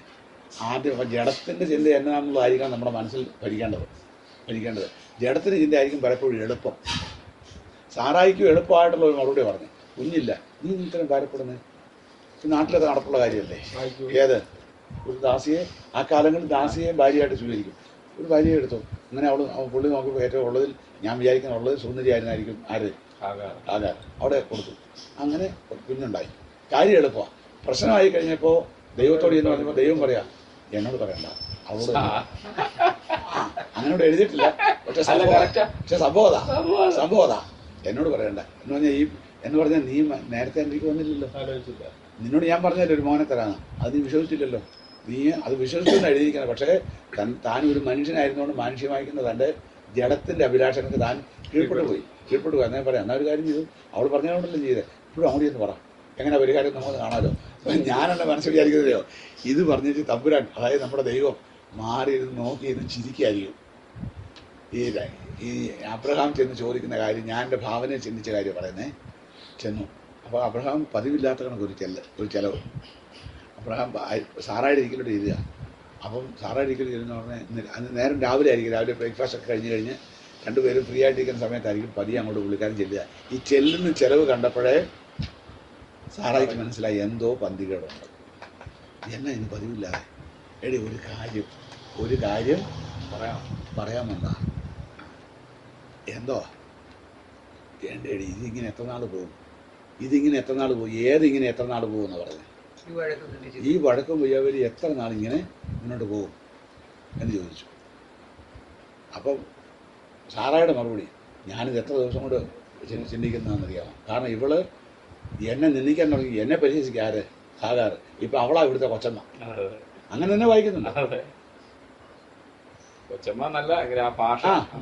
നമ്മുടെ ഭാഷയെ മനസ്സിലാകുന്നത് ഇവളാ ഇപ്പൊ കൊച്ചമ്മ. ഇപ്പം എന്നാ ചെയ്യാൻ പറ്റും? സാറായ പല കാര്യത്തിൽ നിന്ദിച്ചിരിക്കുന്നു. അപ്പം എന്ത് ചെയ്യും? നീ ഒരു കാര്യം ചെയ്യും. ഇപ്പോൾ ഒരുപക്ഷെ സാറായും പറഞ്ഞാൽ നമുക്ക് ദൈവത്തോട് ചോദിക്കാം. ഞാൻ ഓൾറെഡി ദൈവത്തോട് ചോദിച്ചു. അങ്ങനെ ദൈവം എന്നാ പറഞ്ഞു? ദൈവം പറഞ്ഞു നീ പറഞ്ഞ പോലെ ചെയ്യാനാണ് പറഞ്ഞു. അങ്ങനെ പറയാതിരിക്കാൻ അബ്രഹാമിന് പറ്റുമോ? നേരെ ഭാര്യയുടെ മുഖത്ത് നോക്കി ഭാര്യയോട് പറയാം, നീ പറഞ്ഞ പോലെ ചെയ്യാനാണ് സന്തോഷമായി പറഞ്ഞിരിക്കുന്നത്. അന്നേരം സാറായിക്ക് സന്തോഷമായിരുന്നില്ല, സാറായിക്ക് മറുപടി എളുപ്പമാണ്. അവനെയും തള്ളയും കൂടി അങ്ങ് പുറത്താക്കിയേക്കാൻ പറഞ്ഞു. അങ്ങനെ പുറത്താക്കിയേക്കാൻ പറഞ്ഞപ്പോഴത്തേനും അബ്രഹാമിന് നെഞ്ചിൽ ഇടിവെട്ടി പോലെ അപ്പൊ ദൈവം ഇടപെട്ട് തിരുവഴുത്ത് എന്ന് പറയുന്നുള്ള വാക്ക് എന്ത് ശക്തിയേറിയ പ്രയോഗമാണെന്ന് ചോദിക്കുക. ആരിൽ കൂടെ പറഞ്ഞ കാര്യമാണ്, ആര് പറഞ്ഞ കാര്യമാണ്? ഇവിടെ തിരുവഴുത്ത് എന്ത് പറയുന്നു എന്ന് നോക്കുക എന്ന്, തിരുവഴുത്ത് എന്ത് പറയുന്നു എന്ന് പറഞ്ഞിരിക്കുന്ന ആര് പറഞ്ഞ കാര്യത്തെക്കുറിച്ചാണ്? സാറായി പറഞ്ഞ കാര്യത്തെക്കുറിച്ചാണ്. ദൈവം പറഞ്ഞ കാര്യമല്ലെന്നേ. ദൈവം പറഞ്ഞ സാറാ പറഞ്ഞോട് ചെയ്യണം, സാറായ പറഞ്ഞേ. പിന്നെ ദൈവം പറഞ്ഞില്ല നീ നിന്റെ നിന്റെ ദാസിയും മകനെയും പുറത്താക്കാൻ ദൈവം പറഞ്ഞില്ല. ദൈവം പറഞ്ഞ അവള് പറയുന്നവർ ചെയ്തേക്കാനാ പറഞ്ഞത് സാറായ. അപ്പം അതിനെക്കുറിച്ച് ഇവിടെ പുതിയ നിയമത്തിൽ എഴുതിയിരിക്കുക. എന്താ ഇതിന് ശകലയിലും നമുക്ക് മൂർച്ച കുറയ്ക്കാൻ പറ്റും. ഇതാ ഞാൻ നേരത്തെ പറഞ്ഞ മൂർച്ച കുറയ്ക്കാനായിട്ട് വചനത്തിലെങ്ങും കൂട്ടാനേ പറഞ്ഞിട്ടുള്ളൂ. പുറത്താക്കിയേക്കാൻ പറഞ്ഞു. സാറായി പറഞ്ഞ അവളെ പുറത്താക്കിയേക്കാൻ പറഞ്ഞു. കാര്യം എളുപ്പമാണ്. സാറായിക്ക് യാതൊരു വിട്ടുവീഴ്ചയില്ല. കാരണം എന്താ, ഈ പെണ്ണുങ്ങൾക്കറിയാം ഈ പരിഹസിക്കുകയും നിന്ദിക്കുകയും ഒക്കെ ചെയ്യുന്നതിൻ്റെ ബുദ്ധിമുട്ട് എന്തുമാത്രമുണ്ടെന്നുള്ളത്. അപ്പം വളരെ സങ്കടപ്പെട്ട് വളരെ ഭാരപ്പെട്ടാണ് സാറായിരിക്കുന്നത്. ഇപ്പോൾ സാറായി ഇരിക്കുന്നിടത്തൊക്കെ കയറി ഇവള് കയറി അങ്ങ് ഇരിക്കുക.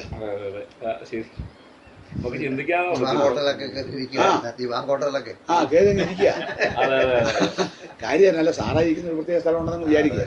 അപ്പൊ അവൾക്ക് മാത്രം ഇരിക്കുന്ന ആ സ്ഥലത്തൊക്കെ കയറി അങ്ങ് ഇരിക്കുകയാണ്.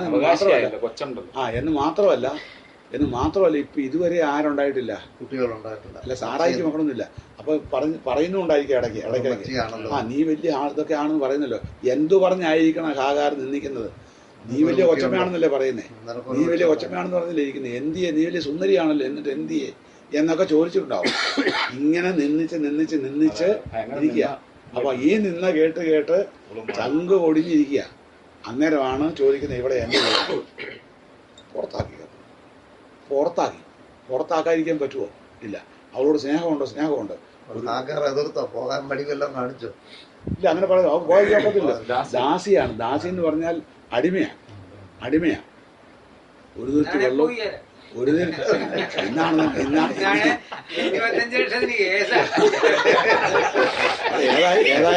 ഏതായാലും അപ്പോ അബ്രഹാമാണ് ബാക്കി കാര്യം ചെയ്യുന്നത്. അപ്പോ ഒരു ദിവസത്തെ വെള്ളവും എന്ന് പറഞ്ഞാൽ എന്തിനാ? കാര്യം എന്നാണെന്ന് അവളോട് സ്നേഹമുണ്ട്. ഇല്ലെന്ന് പറയാൻ പറ്റുമോ? സ്നേഹമുണ്ട്. കൊടുത്തു എന്ന് പറഞ്ഞു. മക്കൾ പോയാട്ടെ. സാറേ, ഈ തിരുവഴുത്തോ എന്ന് പറഞ്ഞു അത് വേറെ ഭാഗങ്ങളിലും അങ്ങനെ പറയുന്നത് ബോധ്യപ്പെടുത്തുന്നു. തിരുവഴുത്തോ എന്ന് പറയുന്നുള്ള കാര്യം അവിടെ പറഞ്ഞ് ഉൽപ്പത്തി 21 നമ്മൾ വായിച്ചില്ലേ? ജോൺ സാർ വായിക്കണം, അവിടെ ഉണ്ടത്. അപ്പോൾ ഈ പറഞ്ഞ സംഭവം ഏത് സംഭവം? സാറാ പറഞ്ഞ കാര്യം ചെന്ന് അബ്രഹാം ചെന്ന് ദൈവത്തിനേക്ക് ചെന്ന് പറയുന്നതൊക്കെ പേടിച്ചാണ് ഞാൻ വിചാരിക്കുന്നത്. കാരണം ഈ കാര്യം നേരത്തെ അബ്രഹാം ദൈവത്തോട് പറഞ്ഞിട്ടില്ലാഞ്ഞതുകൊണ്ട് അബ്രഹാമിന് മനസ്സിലൊരു ഭയങ്കര ഭയം കാണും. നമ്മളെക്കാട്ടിലൊക്കെ ദൈവഭയമുള്ള ആളായിരുന്നു അബ്രഹാം ഭയപ്പെട്ടായിരിക്കും ദൈവത്തിലേക്ക് ചെന്നത്. അപ്പോൾ ഈ പറഞ്ഞ പോലെ ദൈവം ചോദിച്ചാണ്, നീ എന്താ ഇന്നാൾ വന്നപോലല്ലോ ഇപ്പം ഇങ്ങനെ പമ്മി വരുന്നത്, എന്താ കാര്യം? ഒരു തമ്പുരാന് ഒരു കാര്യം പറയാനുണ്ടായിരുന്നു. പറഞ്ഞു, നീ ധൈര്യമായിട്ട് പറഞ്ഞു, എന്താ കാര്യം? അതിങ്ങനെ അവൻ ഉപദ്രവിക്കുന്നു. ആരുപദ്രവിക്കുന്നു? ഇസ്മായേൽ ആരെ ഉപദ്രവിക്കുന്നു? ഈ ഇസ്ഹാക്കിനെ ഉപദ്രവിക്കുന്നു. തന്നെയല്ല, വീട്ടിലാകെ പ്രശ്നമാണ്. ആരാ ഇപ്പൊ പ്രശ്നം? അവള് എൻ്റെ ഭാര്യയുണ്ടല്ലോ സാറായെ നിന്ദിക്കുന്നു. അങ്ങനെ എനിക്ക് സഹിക്കാൻ പറ്റുന്നില്ല, അത് കേൾക്കാൻ എന്നെക്കൊണ്ട് പറ്റുന്നില്ല. അവള് ഇങ്ങനെയൊക്കെ ചെയ്യുന്നു എന്ന് പറഞ്ഞു. അന്നേരം അധികം പറഞ്ഞൊരു കാര്യം, ഇത് നേരത്തെ നിന്നോട് പറഞ്ഞില്ലല്ലോ, അങ്ങോട്ട് തന്നെ ചെല്ലും, അവള് പറഞ്ഞതൊക്കെ ചെയ്യാറാണ്. പിന്നെ പറഞ്ഞത് വളരെ സൂക്ഷ്മതയും വളരെ ശ്രദ്ധയും ആവശ്യമുള്ളതായിരിക്കുന്ന ഒരു കാര്യമാണ് നമ്മൾ ചിന്തിച്ചുകൊണ്ടിരിക്കുന്നത്. നമ്മുടെ ഹൃദയത്തിൽ കരുതിക്കൊള്ളാനും പിടിക്കാനും കർത്താവ് പ്രത്യേകം നമ്മളെ സഹായിക്കട്ടെ. നമുക്ക് തോന്നിയതുപോലെ കാര്യങ്ങൾ ചെയ്യുകയും അതിനുശേഷം അതിന് ദുരന്തഫലങ്ങൾ അനുഭവിക്കുകയും ചെയ്യാതെ നമ്മൾ ജഡത്താൽ ജനിച്ചത് ജഡമാകുന്നു, ആത്മാവാൽ ജനിച്ച ആത്മാവാകുന്നു. പിന്നെ നമ്മളിപ്പോൾ ചിന്തിച്ച ഭാഗത്തുള്ളത് എന്താ? ജഡസ്വഭാവമുള്ളവർക്ക് ദൈവത്തെ പ്രസാദിപ്പാൻ കഴിയില്ല.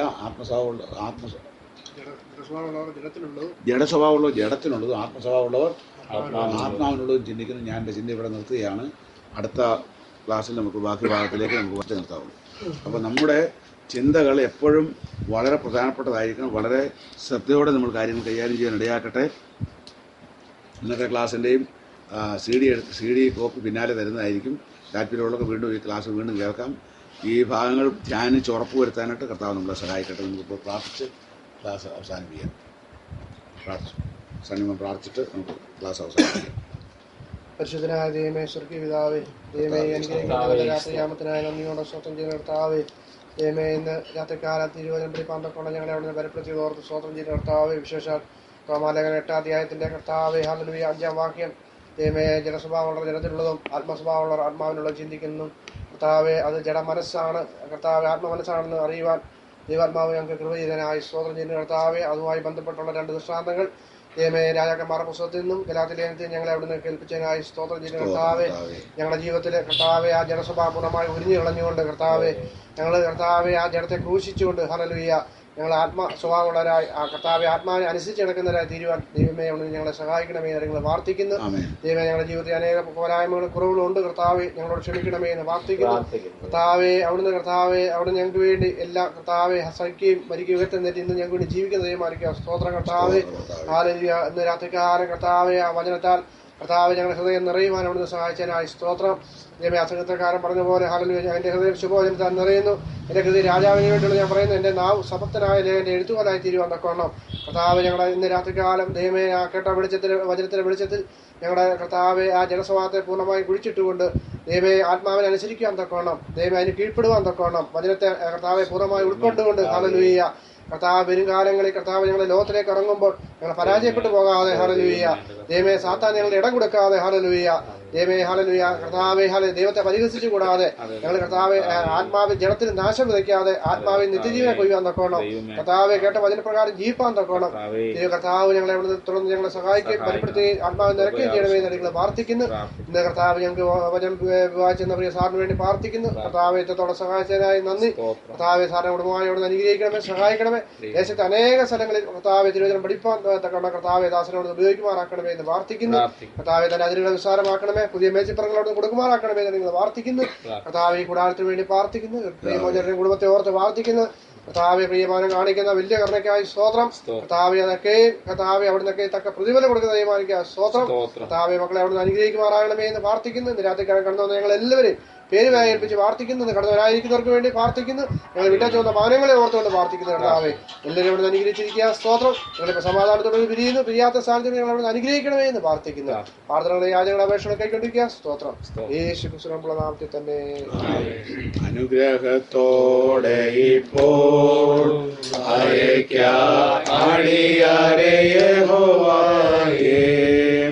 മനസ്സലിവുടയ മഹോന്നത പരനെ വന്ദനം നിനക്കാമേ.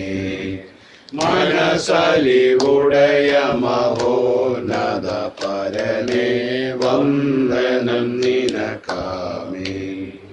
സ്തോത്രം. നാളെ രാവിലെ